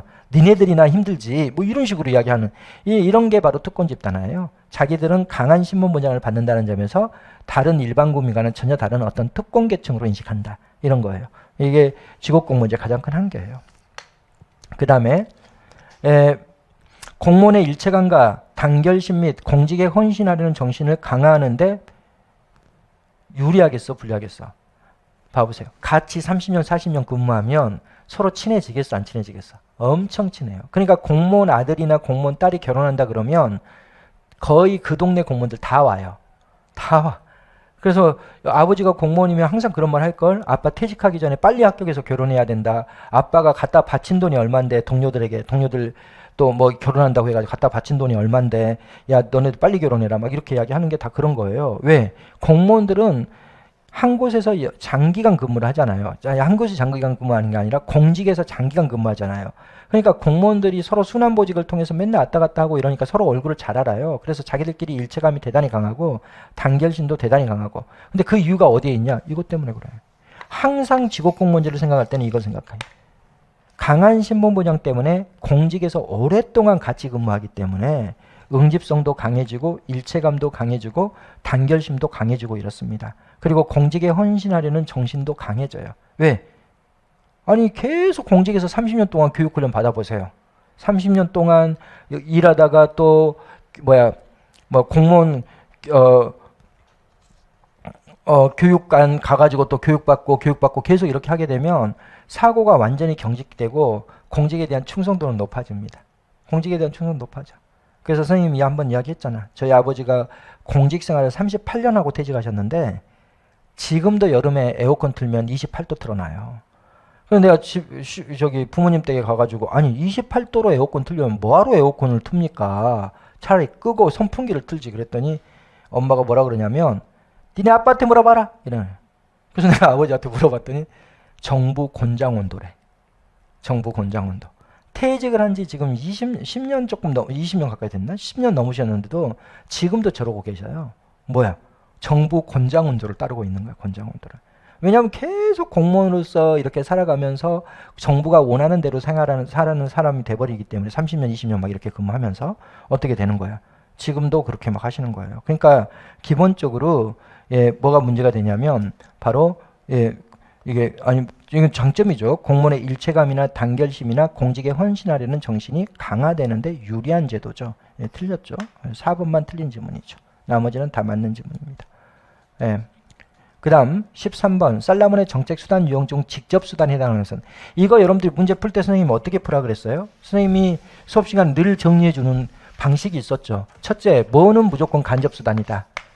민간위탁은 무조건 간접수단이다. 그럼 여기 살라몬이 분류한 정책수단 중에서 민간위탁이 뭐가 있었어요? 계약. 계약이 바로 민간위탁 중에 계약 방식이 협의의 민간위탁이었잖아요. 그 다음에 또 뭐가 있었어요? 보조금 지급. 보조금. 그 다음에 바우처. 이런 것은 전부 다 뭐예요? 간접수단이에요. 그 다음에 이 보조금과 동일한 효과를 가지고 있는 게 뭐라 그랬어요? 보조금은 직접 국가 돈을 주는 거고 국가가 돈을 주지 않고 받아야 될 돈을 안 받는 것도 있어요. 그걸 뭐라 그랬어요? 조세지출. 국가가 돈을 받아야 되는데 야 어차피 보조금 줄 돈 너한테 10억 받았어. 그리고 보조금 3억 주려고 그래요. 그러면 10억 받고 3억을 줄 수도 있겠지만 어떻게 할 수도 있어? 그냥 7억만 내. 이렇게 할 수도 있는 거잖아. 이런 거 조세지출. 이런 것들은 다 민간기업을 활용하는 방식입니다. 간접수단은 정부가 직접 하지 않고 민간을 활용해 나가는 방식이 간접수단이고 정부가 직접 하는 것을 우리가 직접수단이라 그러는데 기본적으로 이런 것은 전부 다 뭐가 되는 거야. 민간위탁은 간접수단에 들어가요. 그럼 여기 바로 나왔네 답은. 직접수단 이렇게 물어봤잖아요. 이 보조금은 간접수단이지. 조세지출도 간접수단이지. 그렇죠? 그 다음에 여러분들이 선생님이 또 아주 강조했던 게 뭐냐면 이 두 개를 구별하라 그랬죠. 경제적 규제는 뭐다? 직접수단이에요. 이건 특허를 주고 허가를 주고 인가를 주고 면허를 주고 이러는 건데 이건 공무원들이 다 합니다. 그러나 사회적 규제는 간접수단이다. 선생님이 이렇게 설명을 했죠. 왜 사회적 규제는 간접수단이라 그랬어요? 어떤 걸 예를 들었어요? 가스 안전점검 이런 거. 가스 안전점검이 가스 안전 규제예요. 근데 여러분들이 아파트에 딱 앉아있으면 어떤 아주머니가 와가지고 가스 안전점검 나왔습니다. 이렇게 한단 말이죠. 그럼 그 사람이 공무원이냐고요? 아니에요. 바로 뭐야? 국가가 가스 안전 규제 권한을 민간 단체에게 넘겨줘요. 가스 안전공단이라는 민간 단체에게. 그럼 그 민간 단체에서 수행하거든요. 이렇게 민간 단체에서 수행하면 전부 다 간접수단이에요. 그러니까 당연히 사회적 규제는 간접수단이고 경제적 규제는 직접수단이다. 이거 너무너무 중요하다고 선생님 여러 번 이야기했죠. 그러면 여기 사회적 규제는 직접수단이 아니죠. 간접수단이죠. 그렇죠? 그럼 이 공기업밖에 없네. 여러분들이 이 공기업을 어떻게 이해해야 된다 그랬어요? 이게 정부 부처형 공기업을 이야기해요. 민간의 신분을 가지고 있는 공기업을 이야기하는 게 아니야. 한국전력공사나 한국방송국사, KBS 이런 데를 이야기하는 게 아닙니다. 정부 부처형 공기업이 직접수단이라는 거야. 왜? 정부 부처형 공기업에서 근무하는 사람들은 다 누구니까? 공무원들이니까. 그래서 여기서 이야기하는 공기업은 정부 부처형 공기업을 이야기해요. 정부 부처형 공기업은 직접수단이죠. 이거 외로도 선생님이 비교해서 공부해야 될 게 많다 그랬죠. 비교해서 공부하는 게 하나가 뭐였어요? 정부가 돈을 직접 빌려주면 직접수단. 직접 대출은 직접수단. 그 다음에 정부가 돈은 빌려주지 않고 보증만 써주면 간접수단이라고 그랬죠. 민간 기업에게 빌려주도록 하고 국가가 보증 써준다. 바로 대출 보증은 간접수단. 이렇게 우리가 공부했잖아요. 이런 것들을 여러분들이 외울 때 단순히 앞잡다서 외우려고 하면 안 됩니다. 이거 어려워요. 앞잡다서 외우려고 하면은. 여러분들이 여기서 답은 4번이죠. 예. 근데 직접수단과 간접수단을 구별하는 기준도 알아야 돼요. 국가가 직접 수행하면 직접수단이고 국가가 직접 수행하지 않고 민간을 활용하면 간접수단인데 그럼 국가가 직접 수행한다 이것은 무슨 의미입니까? 이러면 공무원이 하는 일이면 직접수단인 거고 민간 기업을 활용하게 되면 간접수단이 되는 겁니다. 그러면 답은 4번. 선생님이 여기 일일이 다 설명 안 합니다. 워낙 시험 문제 많이 나왔던 거고 선생님이 또 수업 시간에도 맨날 이거 중요하다고 이야기했던 거니까. 그 다음 14번. 정책평가의 일반적인 절차를 순서대로 바르게 나열한 것은 일단은 정책평가는 어떻게 하는 거예요? 정책평가는 이런 겁니다. 영어 능력을 향상시키기 위해서 원어민 영어교사 정책을 집행을 했다면 집행 다음에 뭐가 이루어지는 거예요? 평가가 이루어지는 거죠. 집행 다음에 평가가 이루어지는데 평가를 할 때는 어떻게 평가하냐면 원어민 영어교사가 영어 능력을 향상시켰을 것이다. 이렇게 가설을 인과관계를 설정해가지고 평가합니다. 그러니까 여기서는 제일 먼저 뭘 해야 되냐면 목표를 확인해야 돼요. 목표를 확인. 왜? 정책 수단이 정책 목표를 달성했을 것이다. 이걸 설정해가지고 평가를 하는 거니까 바로 이 정책 수단이 어떤 목표를 가지고 있는지를 봐야 되죠. 그러니까 목표의 확인이 먼저 이루어지고 그 다음에 두 번째로는 평가성 사정이 이루어져요. 평가성 사정이라는 것은 앞으로 평가를 어떻게 할 것인지 계획을 수립한 활동을 평가성 사정이라 그러는데 이 평가성 사정에서 뭐가 이루어지냐면 평가성 사정이 뭐라 그랬어요? 앞으로 평가를 어떻게 할 것인지 계획 수립 활동. 여기에서 평가 대상을 선정하고 평가 기준을 설정하고 이래요. 이런 걸 설정하는 거예요. 평가성. 그 다음 세 번째로 보면 인과 모형을 수립하고 인과 모형이 이거예요. 원인 변수와 결과 변수를 관계를 설정하고 그 다음에 뭐 한다. 그리고 진실험할 것이냐 준실험할 것이냐 비실험할 것이냐 또 양적 평가할 것이냐 질적 평가할 것이냐 또 목표 달성도만 평가할 것이냐 그 경로까지 평가할 것이냐 목표 달성도만을 평가하는 것을 목표 달성 모형이라 그러고 그 과정까지 평가하는 것을 프로그램 논리 모형이라 그러는데 그 평가 실험 설계 실험 설계죠. 이런 실험 설계를 하고 그리고 이 진실험한다면 진실험에 맞는 자료를 확보하고 준실험을 한다면 준실험에 맞는 자료를 확보합니다. 그 다음에 이제 자료 확보가 이루어지는 거고 그리고 이제 뭘 한다. 여섯 번째로 바로 결론을 도출하고 그 결론에 따라서 학습이 이루어진다. 이거예요. 그러면 제일 먼저 뭐가 나와야 돼요? 여기 나와 있네. 목표의 확인. 그 다음 두 번째는 뭘 해야 돼요? 평가 대상 확정. 선생님 여기 써놨잖아요. 여기 평가성 사정 안에 저런 게 있어요. 그 다음 세 번째로 보면 인과 모형을 설정한다. 여기 세 번째 인과 모형의 설정. 그 다음에 이제 실험 설계해야 돼요. 근데 여기는 이제 이 표현은 실험 설계가 빠져 있는 거죠. 실험 설계가 들어가야 되는데 여기 빠져 있고 그 다음 단계가 자료 확보야. 자료 확보. 그 다음 평가 결과 제시. 그러면 여기서 미음번이 제일 먼저 나와야 되겠죠. 그 다음에 두 번째가 기억번이죠. 그 다음에 미음번, 기억번, 그 다음에 맞죠? 예, 인가 모형의 설정, 그 다음에 이게 아니구나. 이거구나. 미음번, 목표의 확립, 그 다음에 기억번, 평가의 대상의 설정, 디귿번, 인가 모형의 설정, 리을번, 자료 수집, 마지막 결론 도출. 예, 여기까지 해서 3번이 답이죠. 그 다음 15번 문제, 개방형과 폐쇄형 인사제도가 있는데 개방형이라고 하는 것은 어떤 걸 폐쇄형부터 우리가 봐볼까요? 폐쇄형은 우리가 이제 공직구조로 보면 이게 우리가 9등급으로 되어 있잖아요. 근데 우리나라를 전제로 하지 않고 우리가 계급제를 전제로 보면 계급제는 한 3계급으로 되어 있는데 이거는 뭐다? 공직의 최하위에서만 신규 채용을 하는 거예요. 공직의 최하위. 여기에서만 신규 채용을 하는 제도를 우리가 폐쇄형 인사제도라고 이야기를 하는 겁니다. 그러니까 지금 여기 3계급으로 나눠져 있으면 여기에서만 신규 채용이 이루어져. 여기서도 제일 말단에서.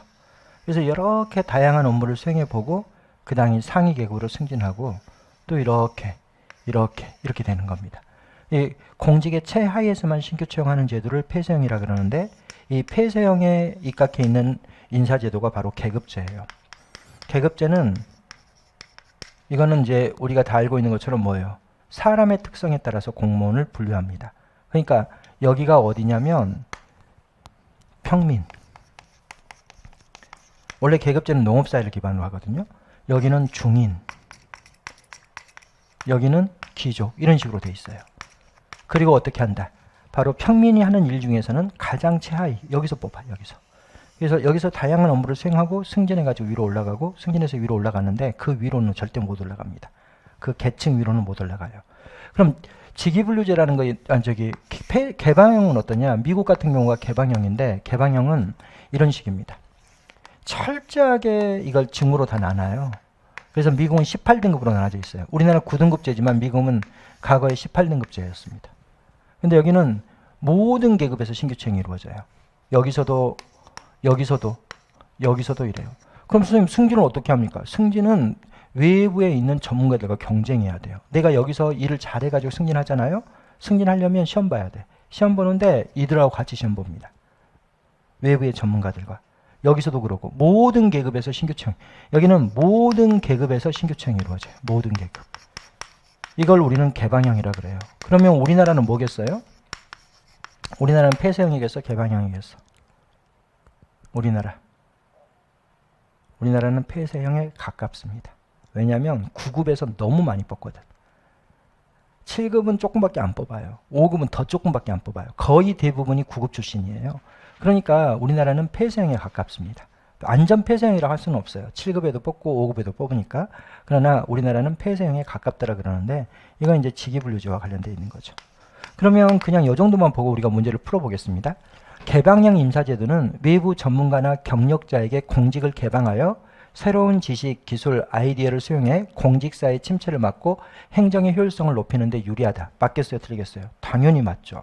모든 계급에서 신규 채용을 해요. 그러니까 지금 여기가 만약에 과학기술정보통신부다 그러는데 여기 상위직에 정보통신에 대한 전문 지식이 있는 사람을 뽑아야 되겠다. 그럼 민간 전문가 뽑으면 되는 거예요. 그러니까 여기는 외부의 전문가들을 채용하기 대단히 유리한 방식이 바로 뭐가 되게 개방형이 되는 거예요. 그래서 외부 전문가나 경력자, 그러니까 민간에서 많은 경력을 쌓은 사람들이 있잖아요. 그런 사람들을 외부에서 데려오기가 대단히 유용한 방식이 이거죠. 개방형이죠. 공직을 개방하여 새로운 지식과 기술, 아이디어를 수용해 공직사회의 침체를 막고 행정의 효율성을 높인다. 일반적으로 폐쇄형 인사제도는 직위분류제의 바탕을 두고 있으며 틀렸죠. 폐쇄형은 계급제의 기반을 두고 있고 개방형이 바로 직위분류제와 관련이 됩니다. 그래서 이건 당연히 틀린 거죠. 그 다음에 좀 더 문제를 보면 그럼 이걸 옳은 지분으로 바꾸면 일반적으로 폐쇄형 인사제도는 계급제의 바탕을 두고 있으며 그 다음에 일반 행정가보다 전문가 중심의 인력구조를 선호한다. 틀렸습니다. 전문가 중심의 인력구조를 선호하는 데가 직위분류제예요. 직위분류제에서는 각각의 계급에 적합한 사람을 뽑는 것이기 때문에 바로 전문가 중심의 인력 구조를 선언하는 것이 개방형이죠. 세 번째, 개방형 인사제도는 폐쇄형 인사제도에 비해 안정적인 공직사회를 형성함으로써 공무원의 사기를 높이고 장기 근무를 장려한다. 맞아요, 틀려요? 틀려요. 여기는요, 무조건 장기 근무할 수밖에 없어요. 여기서부터 말단에서 뽑아가지고 다양한 업무를 경험해 보도록 해서 그 다음에 승진을 시키고, 그리고 다양한 업무를 수행하도록 해서 여기를 승진시켜서 요 정도 오면 이제 그 내부를 관리하고 이렇게 할 수가 있는데, 여기는 어떻게 돼요? 그냥 외부에서 막 툭툭 들어오는 거예요. 툭툭 들어오는 거예요. 툭툭. 이런 식으로 들어오기 때문에 기본적으로 안정적인 공직사회를 형성하기가 곤란해요. 개방형은. 그렇죠? 그리고 툭툭 나갑니다. 또 여기는 뭐 공무원이라 그래가지고 평생 공무원으로 근무하고 이런 게 아니에요. 한 5년 계약직으로 들어와서 5년 동안 일하고 또 민간에 가가지고 또 민간에서 또 일하고 이런 식이야. 또 그 다음에 또 내가 여기에 응모해가지고 여기서 내가 일하다가 나가가지고 민간에서 또 경험 쌓고 그 다음에 여기 응모해가지고 여기로 들어올 수도 있고 이런 식이에요. 그러니까 기본적으로 폐쇄형 인사제도는 개방형 인사제도에 비해서는 안정적인 공직사회를 형성하고, 그리고 여기는 강한 신분보장을 해주잖아요. 계급제가 바로 강한 신분보장이에요. 여기다 써보면 여기는 강한 신분보장을 해주는 거고, 여기는 약한 신분보장입니다. 언제든지 민간 전문가를 채용해 오기 때문에 약한 신분보장이에요. 그러니까 당연히 강한 신분보장을 하는 데에서 공무원의 사기가 높아져요. 그래서 공무원의 사기가 높은 게 폐쇄형, 장기 근무를 장려할 수 있는 것도 폐쇄형입니다. 그 다음 폐쇄형 인사제도는 개방형 인사제도에 비해 내부 승진과 경력 발전을 위한 교육훈련의 기회가 많죠. 왜요? 승진할 때 여기는 누구하고 경쟁해야 돼요? 민간 전문가하고 경쟁해야 되잖아. 내부에 있는 사람들만 경쟁하는 게 아니라 승진 경쟁할 때 바로 민간 전문가하고도 경쟁을 해야 돼요. 그러나 여기는 누구하고만 경쟁하면 돼요? 내부에 있는 사람들하고만 경쟁해서 승진할 수가 있기 때문에 훨씬 더 승진이 용이한 게 어디예요? 폐쇄형이에요. 그 다음에 폐쇄형에서는 교육훈련 기회가 반드시 주어져야 돼요. 갑자기 여기 인사 업무하고 있는데 너 이쪽에 와서 예산 업무하라. 그러면 예산 업무에 대해서 아무것도 모르는데 어떡하겠어요. 그러나 여기는 그렇지 않아요. 예산실, 여기가 예산실이다 그러면 예산의 전문가를 뽑아요. 민간 기업에서 엄청나게 경험을 많이 쌓아온 예산 전문가들 있잖아요. 걔네들을 데려와서 쓰는 거예요. 그러니까 기본적으로 폐쇄형 인사제도는 개방형 인사제도에 비해 내부 승진 기회가 되게 많아요. 왜? 내부의 공무원들끼리만 경쟁하니까 승진 기회가 많은 거고, 그리고 경력 발전을 위한 교육 훈련의 기회가 대단히 많아요. 갑자기 이 사람이 인사 업무하다가 예산 업무 하게 되면 예산에 대한 교육을 시켜줘야 되기 때문에 기본적으로 교육 훈련 기회가 대단히 많은 거고, 여기는 그렇지 않아요. 이미 민간에서 많은 예산에 대한 경력을 가지고 있는 사람을 그 자리에 뽑는 거예요. 그렇기 때문에 물론 여기 내부에 있는 사람들이 뽑힐 수도 있겠죠. 그러나 외부에 있는 사람이 뽑을 수도 있잖아요. 이미 교육을 받은 사람들이야. 그러니까 정부에서 교육 훈련에 부담이 전혀 없어요. 거기에 대한 전문가들을 뽑는 것이니까.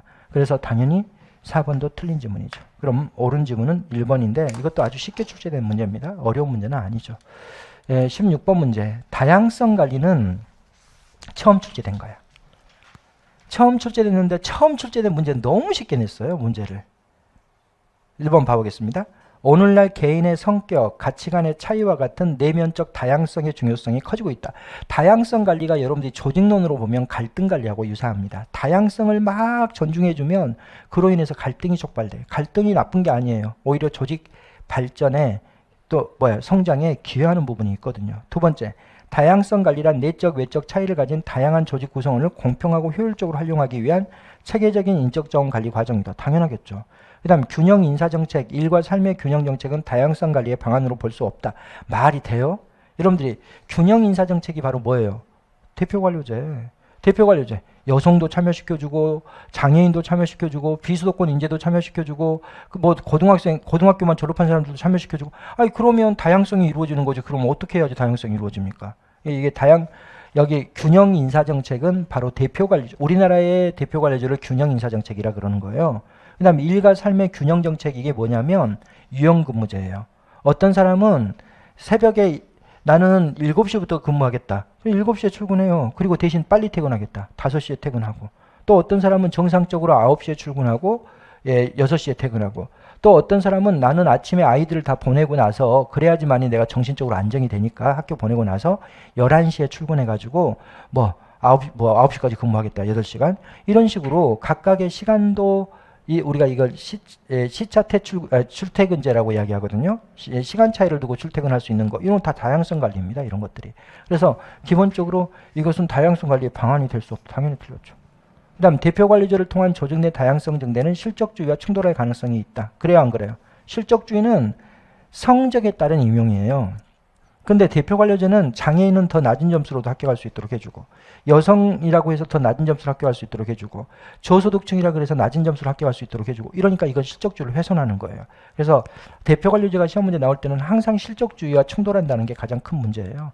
물론 대표 관리제는 실적주의 한계를 극복하기 위해서 등장한 겁니다. 실적주의가 교육계의 차이라든지 이런 걸 전혀 고려하지 않은 형식적 기획운동을 추구하는 거라면 여기는 어떻게 하겠다.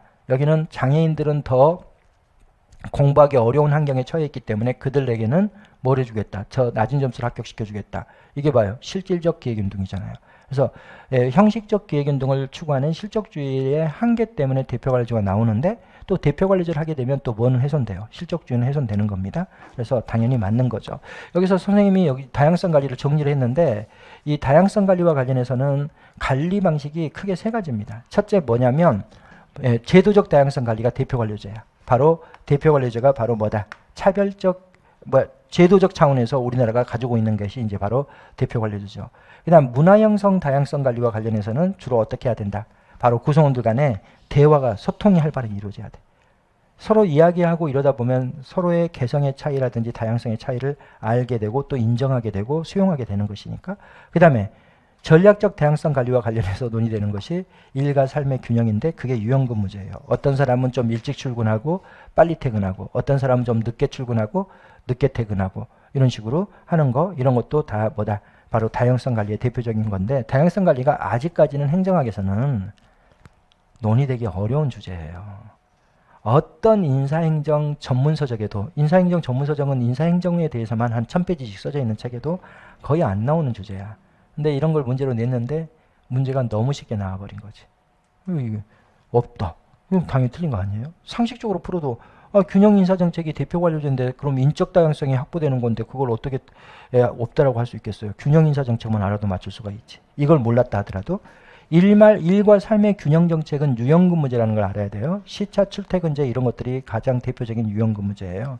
그래서 그 다음에 또 재택근무 같은 게 대표적인 일과 삶의 균형 정책인데 이런 재택근무 같은 경우도 장소의 다양성을 제공하고 있는 거잖아. 장소의 다양성. 그렇죠? 그러니까 바로 답은 3번이죠. 쉬운 문제죠. 17번 쓰레기통 모형. 선생님이 엄청나게 강조했던 게 그대로 나와 있잖아요. 쓰레기통 모형. 쓰레기통 모형은 어떤 데만 적용이 될 수 있냐면 구성원들의 응집성이 아주 낮고 계층제적 위계 질서가 없는 조직에서만 적용돼요. 그걸 한마디로 쓰레기통 모형은 뭐라고 전제하냐면 조직화된 무정부 상태라고 정의하는 거예요. 바로 계층제적 질서가 없으니까 누가 싸운다 하더라도 조정해 줄 수가 없다는 거야. 그 다음에 구성원들끼리 응집성이 낮으니까 서로 싸움과 갈등이 대단히 많은 상태예요. 전제가 이거예요. 전제가 바로 조직화된 무정부 상태라 그러는데 이 조직화된 무정부 상태를 이야기하는 것이 바로 뭐다? 바로 구성원들의 응집성은 아주 낮고 계층제적 유계 질서가 없는 상태를 이야기합니다. 여기가 어디라 그랬어요? 다당제 하에서의 국회. 국회는 국회의원들은 같은 정당 구성원들끼리 응집성을 보이긴 하지만 국회 차원의 응집성은 없잖아. 다당제 하에서 국회라면 국회 차원의 응집성이 낮잖아요. 그리고 국회의장이 명령을 내리고 지시할 수 있는 사람이 아니잖아요. 그러니까 바로 응집성이 낮고 그 다음에 계층적 유계 질서가 없는 거야. 또 입법, 사법, 행정부 모두와 관련된 의사결정이라든지 대학에서의 의사결정이라든지 이런 데가 바로 쓰레기통 모형이 적용되는 영역이다라고 이야기했습니다. 그 다음에 두 번째로 보면 여기서 시험 문제 많이 나왔는데 쓰레기통 모형은 대상이 이렇다는 거고 그 다음에 쓰레기통 모형은 원래 결론은 뭐예요? 문제 흐름, 해결책의 흐름, 그 다음에 참여자의 흐름, 그 다음 선택 기회의 흐름이 서로 독립적으로 흘러다니다가 우연한 계기로 결합이 이루어지면 정책 결정이 이루어진다 라고 이야기했는데 이게 전제가 있죠. 전제가. 어떤 전제하에서 의사결정이 이루어지냐. 선생님이 이거 예를 들 때 어떻게 예를 들었어요? 이런 식으로 예를 들었죠. 지금 멜라민 문제가 있어요. 어떤 아이가 죽었는데 그 아이를 부검을 해봤더니 멜라민에 가다축적으로 죽은 거야. 근데 이 멜라민은 어디에 있냐면 중국 농산물에 많이 들어가 있어요. 근데 그러면 이 아이가 왜 죽었는지를 봐봤더니 중국 농산물로 분유를 만들었는데 그 분유를 먹고 자살한 거야. 아니, 자살한 게 아니라 죽은 거예요. 그러면 이때 정부가 깜짝 놀라겠죠. 야, 이거 뭐 이 먹거리에 대해서 뭔가 문제가 발생하잖아요. 그럼 대통령 지지율 급락해 버립니다. 예전에 이명박 대통령이 대표적인 거잖아요. 미국서 수입한다 그래가지고 난리가 나고 막 이러잖아요. 왜냐하면 국민들의 먹거리가 문제가 되는 것은 큰 문제예요. 그건 코로나만큼 심각한 문제인 겁니다. 코로나만큼. 그리고 왜 여러분들이 중국 음식이 아니 중국 이런 식자재가 이렇게 뭐 병이 들게 만들거나 이러면 문제가 되냐면 그게 통제가 안 되거든요. 통제가 안 된다는 말이 내가 먹기 싫다 그래서 안 먹을 수 있는 게 아니라는 거예요. 왜 그래요? 아니 라면 스프에 그게 들어가 있고 내가 먹는 길거리에서 내가 햄버거 사 먹었더니 햄버거에 거기가 들어가 있는 상황인데 왜? 생산자들은 싼 걸 무조건 거기다 집어넣게 돼 있어요. 겉에 보이는 포장만 예쁘게 하는 거지 실제 싼 걸 가지고 제조를 해야지만이 마진이 많이 남는 것이기 때문에 기본적으로 다 싼 제품들 쓰겠죠. 그렇게 되면 미국소 같은 경우도 우리가 먹기 싫다고 그래서 안 먹을 수 있는 게 아니에요. 아니 니네가 그때 이명박 대통령의 논리가 뭐였냐면 야 니네가 안 사 먹으면 되지 않냐 미국소 수입해도 그런 논리를 정부에서 제공하던데 그럼 입을 꼬매야 될 일이지. 우리가 먹기 싫어도 먹을 수밖에 없게 돼버려요. 왜? 소를 가지고 만드는 건 너무 많아요. 소를 가루로 만들어 가지고 스프에다 넣고 뭐 라면 스프에다 넣고 막 이러는데 생산업자들이 그걸 쓰겠죠. 미국 소를. 왜? 그게 싸기 때문에. 그러니까 그런 식이 돼버리니까 이 식자재가 문제가 되는 거예요. 그래서 아이들이 이렇게 해서 죽었잖아요. 그러면 대통령이 뭘 만들어요? 야, 멜라민 문제 극복을 위한 1차 국무회의. 그게 바로 이 선택회예요. 그럼 이 선택회에 누가 참여하냐? 국무회의라는 것은 장관들의 회의니까 거기에 행정안전부 장관, 그 다음에 뭐 기획재무 장관 이런 사람이 참여하겠죠. 이들이 뭐가 문제인지도 모르고 참여해. 그걸 우리가 뭐라 그래요? 문제성 있는 선호 이렇게 있죠. 문제성 있는 선호. 그 다음에 기본적으로 이들은 명확한 기술 해결책도 없어요. 대통령이 멜라민 문제 어떻게 해결할 거예요? 기획재무 장관. 그럼 기획재무 장관이 뭐라 그래? 멜라민이 뭔데요? 이러고 있다니까. 왜냐하면 그 사람은 이런 농산물에 들어가 있는 이런 유해 물질에 대해서 인식이 없지. 경제에 대한 인식이 뛰어난 사람이지. 그렇죠? 그러니까 두 번째로 뭐야? 불명확한 기술이야. 그 다음 세 번째로 참여했다가 참여하지 않았다 이러면서 의사결정이 이루어져요. 멜라민 문제를 위한 1차 국무회에서는 기획재무 장관이 참여했어. 근데 2차, 3차 국무회에서는 외국의 회의가 있어가지고 참석 못하고 4차 국무회의 때 참석했다가 5차, 6차, 7차 국무회에서는 또 몸이 아파가지고 못 나오고 이렇게 할 수가 있단 말이죠. 이런 걸 우리가 수시적 참여자. 이런 상태에서 의사결정이 이루어진다는 거야. 그래서 어떤 의사결정이 이루어진다 그랬어요? 비합리적 의사결정이 이루어진다. 이렇게 설명을 했죠. 그냥 문제를 풀어보겠습니다. 1번 조직 구성원의 응집성이 아주 강한 혼란 상태에 있는 조직에서의 의사결정이 어떻게 이루어지는지를 기술하고 설명한다. 틀렸죠. 응집성이 아주 약한 상태죠. 불명확한 기술은 조직에서 의사결정 참여자의 범위와 그들이 투입하는 에너지가 유동적임을 의미한다. 맞아요? 틀려요? 틀려요. 이건 불명확한 기술이 아니라 수시적 참여자죠. 참여하는 사람들이 참여했다가 안 했다가 막 이러니까 의사결정 참여자의 범위가 넓어졌다가 줄어들었다가 넓어졌다 줄어졌다 이래요. 또 1차 국무회 때는 기획재무 장관이 그래도 열심히 듣기라도 했어. 설명을. 멜라민이 뭔가 서로 토의하는 게 뭔가. 근데 2차 국무회 때 참석했는데 뭐하고 있냐면 졸고 있어요. 이게 뭐예요? 바로 그들이 투입하는 에너지가 유동적이라는 거죠. 이건 수시적 참여자를 표현하는 거죠. 네 번째로 봅니다. 문제성 있는 선언은 목표와 수단 사이의 인과관계가 명확하지 않음을 의미한다. 목표와 수단 사이의 인과관계가 뭐라 그랬어요? 이 수단이 목표를 달성할 수 있으면 우리는 뭐라 그래요? 인과관계가 있다 이렇게 이야기하는 거야. 그렇죠? 멜라민 문제 극복, 검열 강화, 뭐 중국 농산물의 검열 강화, 이 수단이 이렇다면 검열 강화가 멜라민 문제를 극복했다면 검열 강화를 통해서 멜라민 문제가 극복이 된다면 우리는 뭐라 그래요? 바로 이게 원인 변수고 이게 결과 변수가 되는 것이니까 인과관계가 있다 이렇게 이야기하는 거예요. 그러니까 이게 인과관계라는 것은 목표와 수단 사이의 인과관계라는 것은 이 수단이 여기 검열 강화라는 이 수단이 원인 변수가 이 결과 변수를 가져오면 우리는 인과관계가 있는 거예요. 근데 인과관계가 불명확하다는 것은 명확한 수단이 있다는 거예요? 없다는 거예요? 없다는 거예요. 그럼 이건 뭘 이야기하겠어요? 이걸 이야기하는 거죠. 불명확한 기술. 기술이 바로 수단이니까. 바로 인과관계가 목표와 수단 사이의 인과관계가 부적절하다는 것은 바로 불명확한 기술을 이야기하는 거죠. 3번 쓰레기통 모형의 의사결정 방식은 끼워넣기, 오버사이트, 밀어두기, 플라이트 이렇게 돼 있죠. 이게 뭐지? 선생님 수업 시간 다 이야기했던 건데, 오버사이트 같은 것은 우리가 강가라고 이야기하는 거고, 밀어두기라는 것은 우리가 뭐라고 이야기해요? 갑자기 생각이 안 나네. 자우간 오버사이트, 바이 플라이트, 바이 오버사이트 이게 뭘 의미하냐면 하나는 뭘 의미해요? 하나는 날치기 통과. 여기서 가장 중요한 게 뭐라 그랬어요? 이 선택기회. 선택기회가 바로 뭐예요? 바로 회의인데 이 회의를 이야기하는 거야. 여러분들이 이거는 국회를 가지고 잘 설명을 할 수가 있어요. 국회의원들이 어떻게 한다는 거야? 아무것도 모르고 참여해. 그리고 그 수단도 정확하게 몰라. 그리고 오늘은 참여했다가 이게 30일 동안 임시가 열렸다면은 한 5일간 또 참여 안 했다가 또 5일 후에 또 참여하고 뭐 이런 식이 된다는 거예요. 이러면서 의사결정이 이루어진다는데 이런 쓰레기통 모형에서 가장 잘 설명하는 것은 이 선택기회를 잘 설명해요. 선택기회.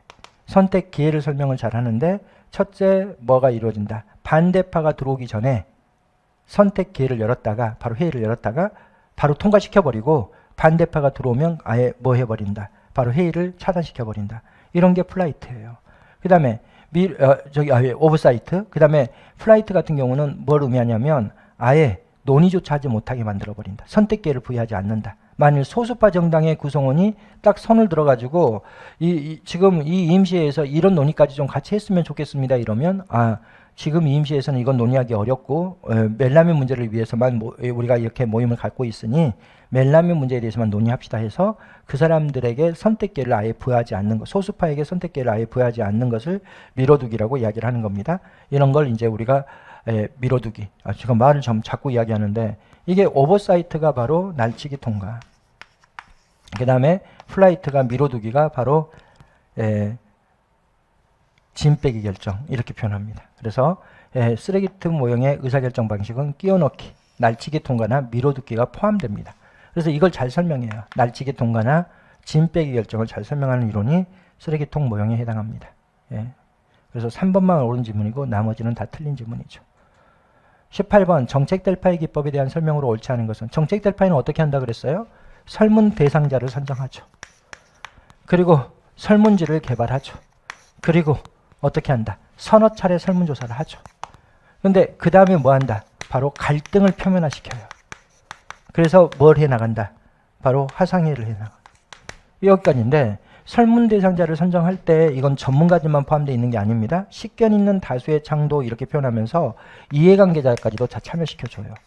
그리고 이제 설문지를 개발하고 그리고 서너 차례 설문조사를 하는데 1차 설문조사의 결과를 2차 설문지에 반영을 해주고 2차 설문조사의 결과를 3차 설문지에 반영을 해줍니다. 그래서 여기는 반복과 한류가 이루어지는데 이때 한류는 어떤 한류냐면 요약된 정보를 한류로 해줘요. 통계치로. 1차 설문조사에서 1번 항목에 대해서 1번으로 답한 사람이 35%였고 2번으로 답한 사람이 32%였다. 이런 식으로 통계치로 제시해 주기 때문에 우리가 이것을 통제된 한류라고 이야기하죠.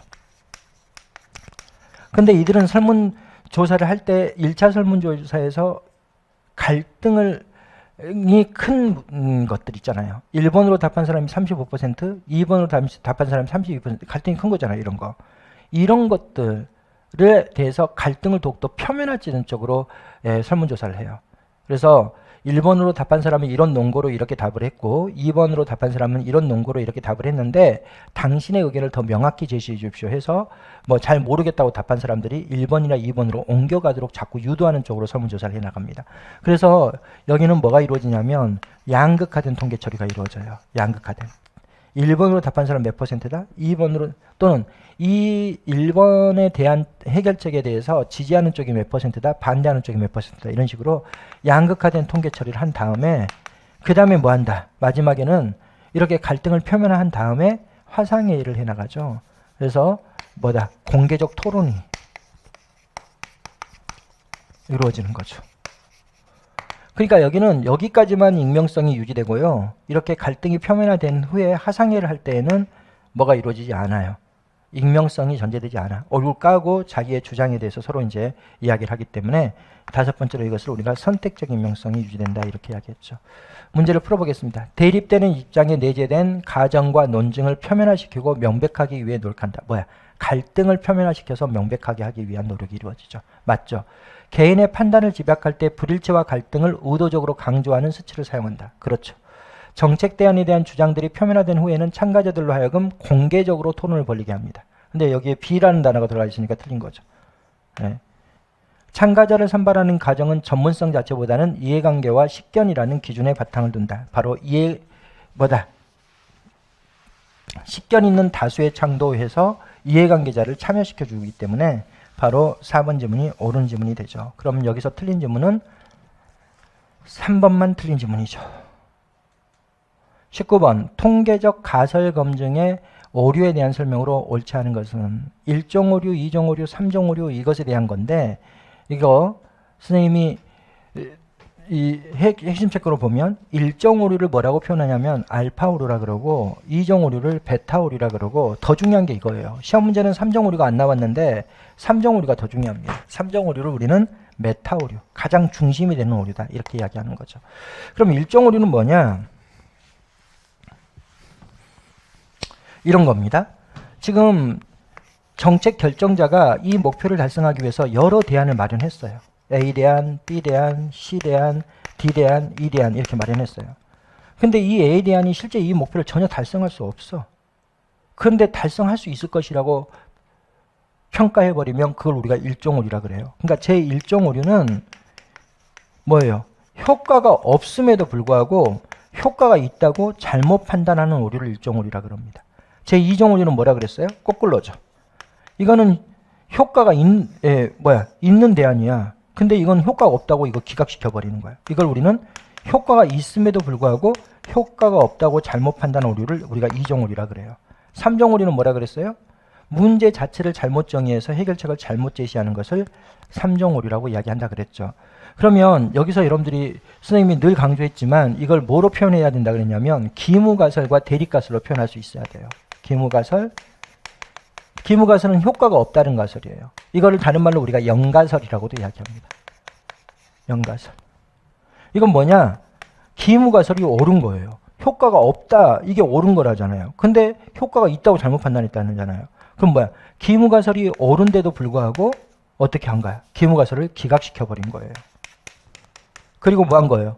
기무가설, 효과가 있다는 것을 우리가 대립가설이라 그럽니다. 그리고 대립가설을 뭐한다? 인용하는 것이 바로 1종 오류입니다. 2종 오류는 효과가 있습니다. 그러니까 뭐가 옳은 거야? 대립가설이 옳은 거야. 근데 이렇게 잘못 판단해버렸죠. 그럼 뭐야? 옳은 대립가설을 기각하고 틀린 기무가설을 채택하는 오류인 거죠. 기무가설을 우리는 영가설이라고 이야기하는 거예요. 그럼 우리가 문제로 들어와서 봐봅니다. 1종 오류는 실제로는 모집단의 특성이 영가설과 같은 것인데 이게 뭐예요? 모집단의 특성이 뭐다? 효과가 없는 것인데 영가설을 기각하는 경우에 발생한다. 맞아요? 틀려요? 맞죠. 그렇잖아. 영가설을 기각한다. 기무가설을 기각한다. 효과가 없음에도 불구하고 효과가 있다고 판단했다는 것은 효과가 없다는 가설을 우리가 기무가설이라 그러는데 기무가설을 기각해버린 거 아니에요? 그래서 1번은 맞죠. 2번. 2종 오류는 모집단의 특성이 영가설과 같지 않는데 영가설과 같지 않다는 게 대립가설이라는 거야. 효과가 있다는 거야. 효과가 있는데도 불구하고 영가설을 기각하지 않는 경우에 해당한다. 지금 2종 오류는 봐보세요. 효과가 있음에도 불구하고 영가설이 아닌데도 불구하고 그리고 뭐다? 영가설을 기각하지 않는 경우에 해당한다. 영가설이라는 것은 이게 지금 효과가 없다고 판단했으니까 이게 영가설인데 영가설을 기각하잖아요. 이거는. 지금 봐보세요. 2종 오류는 효과가 있어요. 그럼 영가설이 아니죠. 그런데 어떻다? 여기 영가설이 아닌데도 뭐하고 영가설로 인정해버린 거죠. 효과가 없다고 잘못 판단했으니까. 예. 그렇죠? 그럼 2번은 틀린 거죠. 지금 2종 오류는 모집단의 특성이 영가설과 같지 않는데 이 말은 뭐다? 영가설이 아니다 이런 이야기잖아요. 영가설이. 지금 맞는 거구나. 영가설과 같지 않는데 이건 영가설이 아니다. 그렇죠? 영가설이 아니니까 이것은 효과가 있다 이거죠. 효과가 있는데도 영가설을 기각하지 않는 경우에 해당한다. 예. 지금 이게 선생님들까지 이걸 우리는 효과가 없다, 있다 이러면 연가설이 아닌 거죠. 연가설이 아니고 이것은 대립가설인 거죠. 근데 연가설이 아닌데도 이걸 연가설이 아닌데도 불구하고 연가설로 인정한 거죠. 효과가 없다고 인정했다. 연가설을 기각하지 않은 거지.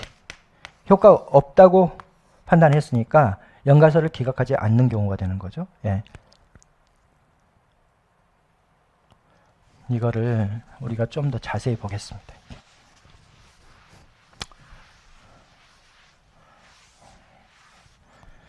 표현을 우리가 그대로 한번 봐보면 제1종 오류를 보면 이거는 효과가 없는데도 불구하고 없음. 근데 효과가 있다고 잘못 판단한 거야. 이게 1종 오류야. 그러면 이 1종 오류를 우리가 아까 봤던 기무가설로 표현해 보면 효과가 없음이 옳아요. 옳은 기무가설. 이거를 기각한 거야. 효과가 없는 게 이게 진실인데 이렇게 잘못 판단했으니까. 그럼 뭐 한 거냐? 틀린 대립가설을 인정한 거지. 근데 문제는 이 기무가설을 뭐로 표현하고 있어요? 연가설로 표현하고 있어요. 2종 오류로 들어와서 봐봅니다. 제2종 오류. 2종 오류는 이거는 효과가 있는 게 진실이에요. 이게 진실이야. 근데 이게 효과가 없다고 판단했어.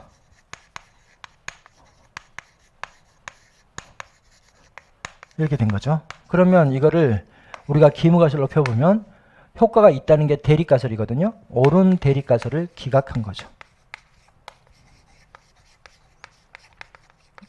이걸 기각하고 그 다음에 두 번째로는 틀린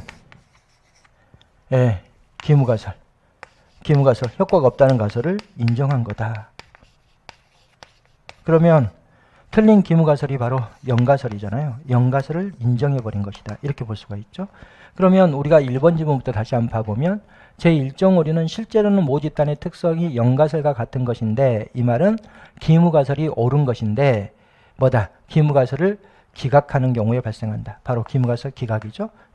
2번 이종 오류는 모집단의 특성이 연가설과 같지 않은 것인데 바로 이거죠. 바로 효과가 있다는 가설이 옳은 것인데 이런 이야기죠. 그런데 연가설을 기각하지 않았다. 연가설을 틀린 기무가설을 인정했으니까 연가설을 기각하지 않은 거잖아. 인정했으니까. 인정한 것이 바로 기각하지 않는 거잖아요. 저 사람은 인정이라는 표현을 쓰지 않고 기각하지 않았다라고 표현한 거잖아요. 그렇죠? 그러면 당연히 2번도 맞는 전문이죠. 제1종 오류는 알파로 표현되고 2종 오류는 베타로 표현된다. 그렇죠. 알파 오류, 베타 오류, 메타 오류 이렇게 세 가지로 구분이 됩니다. 확률 1 마이너스 알파는 검정력을 나타내며 확률 1 마이너스 베타는 신뢰 수준. 이런 것까지 문제를 내면은 여러분들이 맞출 수 있겠어요? 어려워. 1 마이너스 알파가 뭐냐면 이게 신뢰 수준이에요. 신뢰 수준. 신뢰 수준이 1 마이너스 알파예요. 알파가 뭐야? 1종 오류잖아요.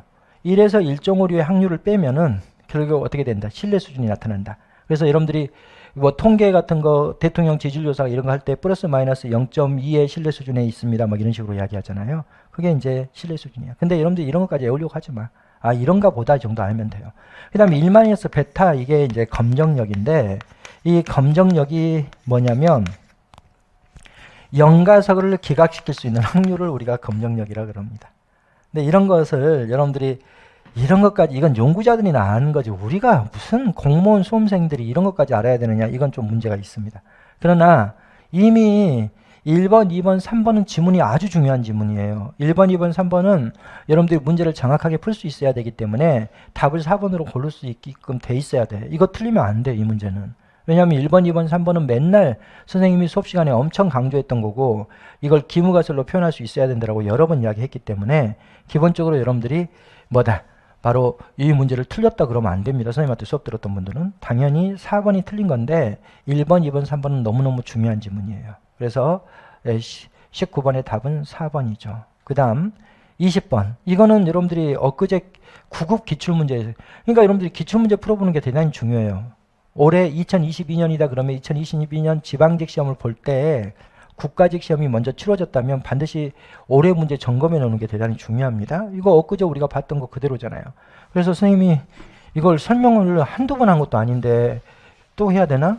그래도 이건 새로운 거니까 우리가 보겠습니다. 새로운 문제로 나왔으니까.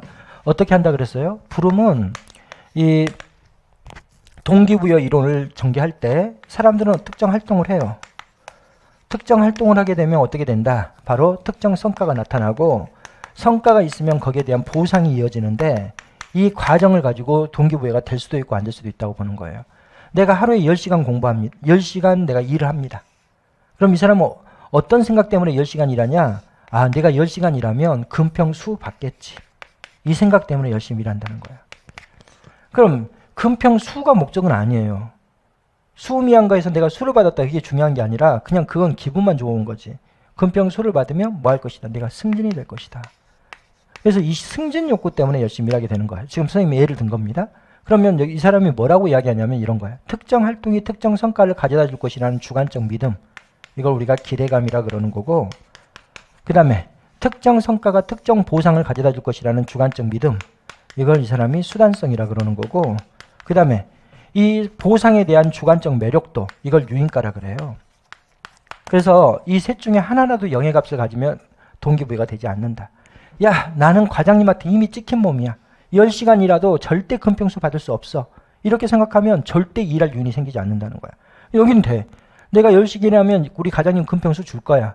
근데요, 내가 금평수를 받아도 우리 조직은 승진 적체가 너무 심해서 승진 안 될 거야. 뭐야? 수단성이 낮은 거잖아. 수단성이 낮아도 동기부여가 안 된다는 거야. 뭐 이거 다 돼. 10시간 일하면 금평수 받고 금평수 받으면 승진까지 돼요. 근데 내가 이 승진에 대한 매력도를 못 느껴. 아, 승진 해봤자 그게 그거지. 뭐 승진한다고 뭐 별거 달라지나 내 삶이. 에이씨, 나 승진 같은 거 별로 안 좋아해. 별로 안 좋아하는 게 아니라 시켜주면 하겠지만 내가 막 노력해가지고 승진할 마음은 없어. 이렇게 하면 이 사람은 보상에 대한 매력도가 낮은 상태야, 마음속에서. 그럼 이 사람은 유인가가 낮은 거야. 유인가가 낮으면 동기유발이 안 된다. 그러니까 셋 중에 하나라도 영예값을 가지면 동기유발이 되지 않는다고 보는 이론이 바로 불음의 기대 이론입니다. 이건 사람의 심리적 과정을 보고 있는 거야. 이렇게 심리적 과정을 보는 이론을 우리가 가정이론이라 그래요. 여러분들이 과정이론과 내용이론의 구별은 심리적 과정을 보느냐 아니면 동기부여의 동기부여의 수단을 보느냐의 문제인데, 기본적으로 여기는 인간의 심리적 과정을 보고 있으니까 가정이론입니다. 동기부여의 가정이론 중 하나다. 기대감은 개인의 노력이 여기 활동이야. 활동이 공정한 보상이 이어질 것이라는 주관적 믿음을 의미한다. 맞아요? 틀려요? 틀렸죠? 예, 바로 뭐다? 개인의 노력이 특정한 성과를 가져다 줄 것이라는 주관적 믿음이죠. 수단성은 개인의 성과와 보상 간의 관계에 대한 인식이다. 성과와 보상 간의 관계. 그 다음에 유인가는 개인이 특정 보상에 대해 갖는 선호의 강도. 내가 이 보상을 얼마만큼 중시하느냐. 이것에 대한 것이다. 그러면 2번만 틀린 거죠. 그렇죠? 예. 21번 성인지 예산결산제도. 성인지. 선생님이 이거 수업 시간에 맨날 강조하는데 성인지 예산결산제도는요. 모든 곳에 도입돼 있어요. 예산에도 도입돼 있고 기금에도 도입돼 있고 중앙정부에도 도입돼 있고 지방정부에도 도입돼 있고 예산에도 도입돼 있고 결산에도 도입돼 있고 이렇습니다. 우리나라는 이게 모든 영역에 성인지 예산제도가 도입돼 있어요. 그럼 우리가 보겠습니다. 2010년 회계연도 성인지 예산소가 처음으로 국회에 제출됐다. 이런 건 여러분들이 애우려고 하지 마. 연도 다 애우려면요. 제도별로 도입된 연도가 물어보는 문제가 꽤 있어요. 근데 그거 다 어떻게 애울 거야? 행정학 공부하면 수천 개의 제도가 나오는데. 그러니까 그런가 보다 이렇게 하면 돼요. 그 다음 두 번째, 성인지 예산제도의 목적은 여성성을 지원하는 것이다. 그렇지 않습니다. 남녀 평등을 추구하는 것이지 무슨 무조건 그럼 우리가 뭐 여성을 위한 사회를 만든다. 이게 말이 됩니까? 안 되죠. 성인지 예산결산제도는 남성과 여성의 평등을 지향하는 거야. 다만 워낙 우리나라가 여성이 지금까지 뭐 해왔기 때문에 바로 사회적으로 차별을 받아왔기 때문에 남녀 평등을 지향하는 과정에서 여성의 지원이 늘어나는 것은 사실이겠죠. 남성 위주의 사회였으니까 우리 사회가. 그러나 이런 제도들 자체가 여성을 위한 것은 아니에요. 남녀 평등을 지향하는 거죠. 2번이 틀린 거죠. 1984년 독일에서 처음 도입되었다. 이런 거 어렵죠. 이거 외워야 돼. 호주야, 호주. 그 다음에 우리나라 성인지 예산제도는 예산 사업만을 대상으로 하고 기금 사업을 제외한다. 틀렸죠? 모든 부분에 다 도입됐다 그랬죠? 그래서 지금 1번만 옳은 거고 2번 틀렸고 3번 호주니까 틀렸고 4번도 기금이 제외되어 있다 그래서 틀린 거고 1번만 옳은 지문입니다. 예. 이거 알아야 돼. 이런 거 물어보니까 연도를 외우기보다는 이거 어느 나라가 최초냐 이런 건 알아야 돼요. 조세지출 예산제도는 독일이 최초예요. 조세지출 예산제도는. 그 다음에 성인지 예산결산제도는 호주가 최초고 이렇습니다. 예. 외워야 될 게 별로 없어요. 제도 중에서. 이렇게 어느 나라가 먼저 도입했느냐 이런 거 외우는 거 몇 개 없습니다. 예, 특히 재무행정 들어가면 두 개만 알면 돼요. 조세지출 예산제도가 독일이고 그 다음에 성인지 예산결산제도가 호주다. 그것만 알면 됩니다. 예. 그 다음 22번 5초의 분권화 정리. 이것도 원래 시험 문제 잘 안 나오는 주제예요. 근데 여러분들이 이것도요. 문제를 너무 쉽게 내놨어요. 분권화 정리는 분권화가 좋다 그러겠어요? 나쁘다 그러겠어요? 분권화가 좋다 그러겠지. 봐보세요. 기억번. 중앙정부의 공공재 공급 비용이 지방정부의 공공재 공급 비용보다 더 적게 든다. 그럼 이건 짚고나야 되잖아요. 그렇잖아요. 중앙정부가 더 비용이 적게 든다면, 중앙정부가 생산하는 게 더 비용이 적게 된다면 이건 짚고나야지. 왜 분권화합니까? 그러니까 당연히 1번은 틀린 질문이죠. 두 번째, 공공재의 지역 간 외부 효과가 없다. 맞아요, 틀려요? 공공재의 지역 간 외부 효과가 없다. 이거는 여러분들이 팁 가서라고 똑같아요. 외부 효과가 있다고 하면 지방정부가 일을 하더라도 의미가 없어지는 거예요. 그러니까 예부가 없다고 전제하에서 이렇게 합니다. 그 다음 지방정부가 해당 지역에서 파레토 효율적 수준으로 공공재를 공급한다. 예, 파레토 효율이 그냥 효율성이야. 효율적으로 생산할 수 있는 것은 지방정부다. 이런 의미입니다. 그러면 선생님이 여기다 정리를 해놨는데 별거 없어요. 5초의 분권화 정리는 무조건 분권화가 좋다 이야기예요. 한번 읽어보세요. 선생님이 같이 읽어보겠습니다. 지역 공공재 생산은 어느 정부가 담당하든 동일한 비용이 든다면 각 지방정부가 스스로 판단하여 적정한 양의 지역 공공재를 공급하는 것이 중앙정부에 의한 공급보다 효율적이다. 당연히 분권화 정리니까 분권화가 더 좋다 이렇게 이야기하겠지. 두 번째, 지역 주민의 선호가 다양한 경우 중앙정부가 획일적으로 공공서비스를 공급하기보다는 지방자치단체가 공급하는 것이 더 효율적이다. 당연하죠. 분권화가 무조건 효율적인 거야. 국가 전체 내에서 개인의 수요가 다양할수록 공공재 소비자의 지리적 묶음이 재화의 수요 측면에서 더욱 동질적이. 이게 뭐냐면 같은 수요를 가지고 있는 사람들이 한 곳에 많이 몰려 있을수록 분권화는 더 유리해진다. 그러니까 무조건 분권화 정리는 무조건 분권화가 좋다 하는 이론이에요. 그러니까 여기 문제를 봐보면 아니 이건 집권화가 더 좋다. 그 다음에 이거는 분권화가 더 좋다. 그럼 당연히 기억번 틀린 거고 디귿번 맞는 거고 그 다음에 이제 니은번이 문제가 되긴 하겠죠. 근데 오츠든 티브든 전부 다 분권화를 중시하는 이론들인데 이 분권화를 중시하는 이론들은 전부 다 외부 효과가 없다는 전제하에서 논의해요. 외부 효과가 있다 그래버리면 내가 우리 지방정부에서는 우리 지방정부가 제공하는 공공서비스는 우리 지역 주민들만 받는다는 전제하에서 논의하는 거지. 야, 우리 지방정부가 서비스를 제공해서 동작구가 서비스를 제공했는데 서초구 사람들이 이용한다라고 생각하면 분권화 할 필요도 없어요. 그러면 뭐예요? 중앙정부가 하는 게 더 나은 것이 돼버려요. 그러니까 기본적으로 각 지방정부는 각 지역 주민들에게 서비스를 제공한다고 그 지역 주민들은 그 자기가 소속돼 있는 지방정부의 서비스만 이용한다는 전제하에서의 논의들입니다. 그래서 니은번과 디귿번이 옳은 것이고 기억번만 틀린 지문인데 여러분들이 5초의 분권화 정리는 한번 읽어두시기 바랍니다. 23번. 예산의 이용과 전용에 대한 설명으로 옳은 것은 이용은 입법 과목 간의 상호 융통이죠. 장간, 항 간의 상호 융통이고 전용은 세항, 목 간의 상호 융통입니다. 이용은 금액이 커요. 그러니까 장간항, 세항, 목이 뭔지도 모르면 안 되고 이게 목차예요. 예산서에 들어가 보면 제1장 이렇게 나와요. 제1장 복지 이렇게 돼 있어요. 그럼 복지에 세부 목차가 있을 거 아니야. 제1장 밑에 제1관이 있어요. 제1관 노인복지 이렇게 돼 있는 거예요. 그 다음에 간 밑에 세부 목차가 있어요. 항이 있죠. 항이 있는데 제1항 여기에 노인 건강지원사업 이렇게 있는 거야. 그 다음에 항 밑에 더 세항이 더 세목차가 있어요. 1세항이 있죠. 그래서 여기 노인 건강지원사업 해가지고 여기에 치매 노인 병원 건립 이렇게 있는 거야. 치매 노인 병원 건립. 그 다음에 제1목 그 밑에 또 목이 있어요. 거기에 인건비가 물건비라고 쓰겠습니다. 물건비가 있고 이 물건비 안에 또 제1세목이 있어서 이 세목에서 뭐 침대 구입비, 뭐 치매 병원 뭐 이렇게 건립한다 그러니까 침대 구입도 해야 되고 뭐도 해야 되겠잖아요. 뭐 산소 흡입기 구입 비용 이런 식으로 써져 있는 건데 여기는 크겠죠. 큰 목차니까. 그러니까 이거는 여기에 써져 있는 돈을 다른 데 목적으로 쓰려면요. 반드시 국회 동의를 구해야 돼요. 어디까지는? 장, 관, 항까지는. 그래서 이거는 우리가 뭐라 그러냐면 입법 과목이라 그래요. 반드시 국회 동의를 구해서만 금액을 달리 사용할 수가 있어요. 다른 용도로 사용할 수 있어요.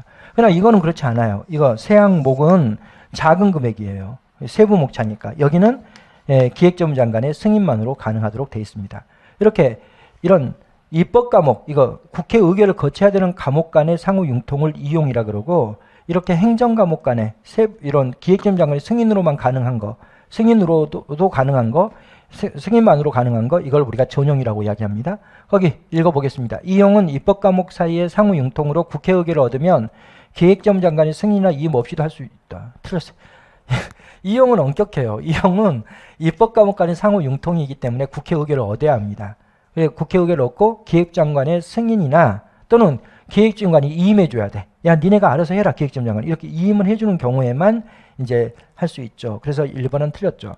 그 다음 이용은 여기 위에 뭐도 있냐면 소관도 있어요. 소관. 여기 소관에 보건복지부 이런 게 써져 있는데 이렇게 기관 간 이용도 가능합니다. 소관도 가능해. 소관, 장관, 항까지야 사실은.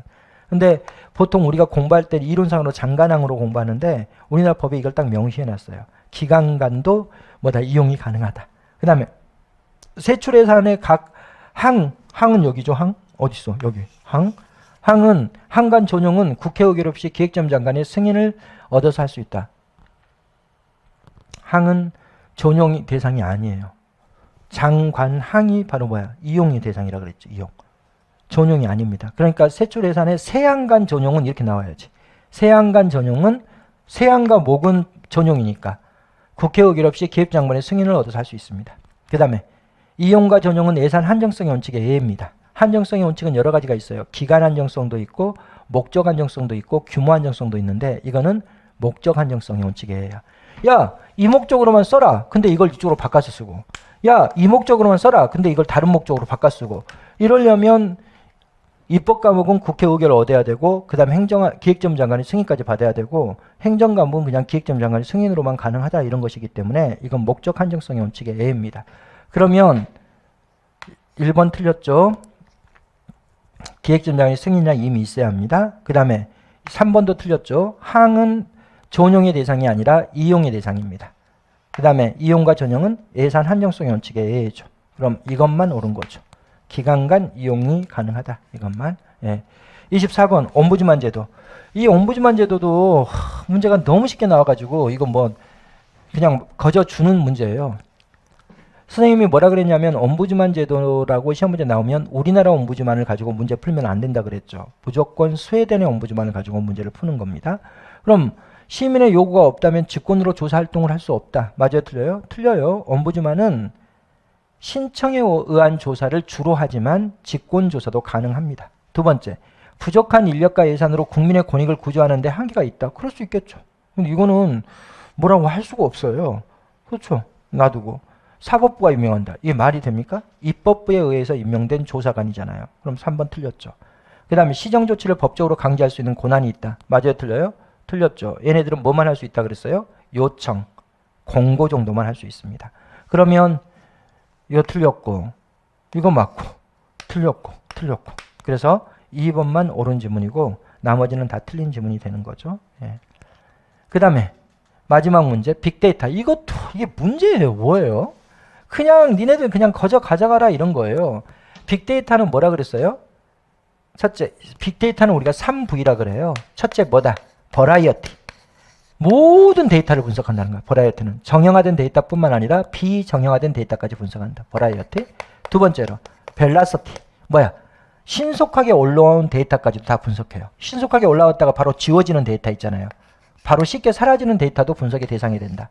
벨라시티. 그 다음에 막대한 양을 분석한다. 볼륨. 그래서 대규모의 그리고 빠르게 사라지는 데이터까지도 그리고 뭐다? 비정형화된 데이터마저도 다 분석의 대상으로 삼는다야. 1번 사진은 빅데이터에 포함되지 않는다. 모든 데이터가 포함되지. 1번 틀렸죠. 정형 데이터도 포함하는 개념입니다. 그렇죠. 정형 데이터, 비정형 데이터 다 포함되겠죠. 각종 센서 장비의 발달로 데이터가 늘어나면서 나타났다. 그렇죠. 엄청난 데이터 양이 있어야지만이 뭐가 필요해? 빅데이터가 활용이 되는 거야. 아니 아무도 인터넷에다 글 안 쓰는데 어떻게 빅데이터를 합니까? 빅데이터라는 게 뭔지 알잖아요. 다 여러분들이 뭘 하는 거예요? 빅데이터는 엄청난 양의 데이터 중에서 뭘 하는 거야? 거기 그 데이터를 분석해 보면 뭐가 발견돼요? 추세선이 발견돼. 이명훈 선생님이 앞으로 강의가 더 발전될 것이냐, 또 방문각이 앞으로 학원으로서 더 잘 운영이 되고 학생들이 많을 것이냐는 빅데이터 하면 금방 나와요. 여러분들이 아이들이 방문각이 많이 다니는 아이들이 있을수록 그 인터넷에서 방문각 요즘에 무슨 강의 한다, 무슨 무료 강의 한다 이런 막 이야기가 나올 거 아니야. 그렇잖아요. 공무원 소음 커뮤니티나 이런 데서 그런 거 쭉 찾아 올려서 딱 보면은 방문각에 대한 언급 횟수, 또 그 언급 횟수뿐만 아니라 방문각에 대한 긍정적 글이 많냐, 부정적 글이 많냐 이걸 딱 보면은요 방문각의 추세를 파악할 수 있어요. 아, 얘가 지금 방문각이 그래도 지금 잘 안 되지만 계속 이렇게 막 학생들에게 언급이 많이 되고 이러면서 이게 앞으로 이렇게 계속 발전하겠구나. 근데 지금 선생님 보니까 이래요. 이러면 미래 발전 가능성이 없는 거야. 당연하지. 뭐 맨날 공단기 이야기만 나오고 공단기 선생에 대한 언급 횟수가 많고 인터넷에, 그리고 이제 방문각 선생님들 언급 수도 없고 방문각이라는 학원 이름 자체도 안 나오고 이러면 이제 이게 힘들어지는 거예요. 이런 것들이 이제 바로 빅데이터에서 뭘 파악하는가? 추세선을 파악해요. 이 추세선을 파악하면 뭐가 예측이 돼요? 미래가 예측이 되어 버려요. 미래가. 그래서 빅데이터가 중시되는 거예요. 미래 예측을 위해서. 그래서 기본적으로 이렇게 많은 데이터가 있을 때 이제 활용이 되는 거예요. 그 다음에 데이터를 실시간으로 처리하기도 한다. 뭐 그러겠죠. 실시간 처리하는 게 바로 벨라시티. 아주 빠르게 올라오는 데이터마저도 분석의 대상으로 삼는 거니까. 그럼 뭐 당연히 1번이 틀렸잖아요. 예, 사진은 빅데이터에 포함되지 않는다. 말이 안 되잖아요. 그래서 1번이 틀린 질문입니다. 예, 좌우간 여기 우리가 국가직 7급을 풀어보면 교재에 잘 나와 있지 않는 주제들이 한두 문제씩 이렇게 출제가 되긴 했지만 그런 문제일수록 겁을 내면 안 된다는 것이 딱 항상 그래요. 선생님 늘 이야기하지만 수업 시간에 내가 안 봤는데 이거 나왔네. 이거 나 안 봐야지 하고 찍어버리면 여러분 무조건 손해인 거예요. 읽어야 돼. 읽으면 다 힌트가 거기 있어요. 그런 문제일수록. 공부해야지만이 풀 수 있는 문제들이 아니잖아요. 이런 것들이. 그러니까 여러분들이 그걸 잘 감안해 나가시고 오늘은 여기까지 수업을 진행해 나가도록 하겠습니다. 다음 주에는 엊그제 시험 봤던 지방직 7급 문제를 우리가 정리해 나가도록 하겠습니다. 오늘 여기까지 하겠습니다. 고생하셨습니다.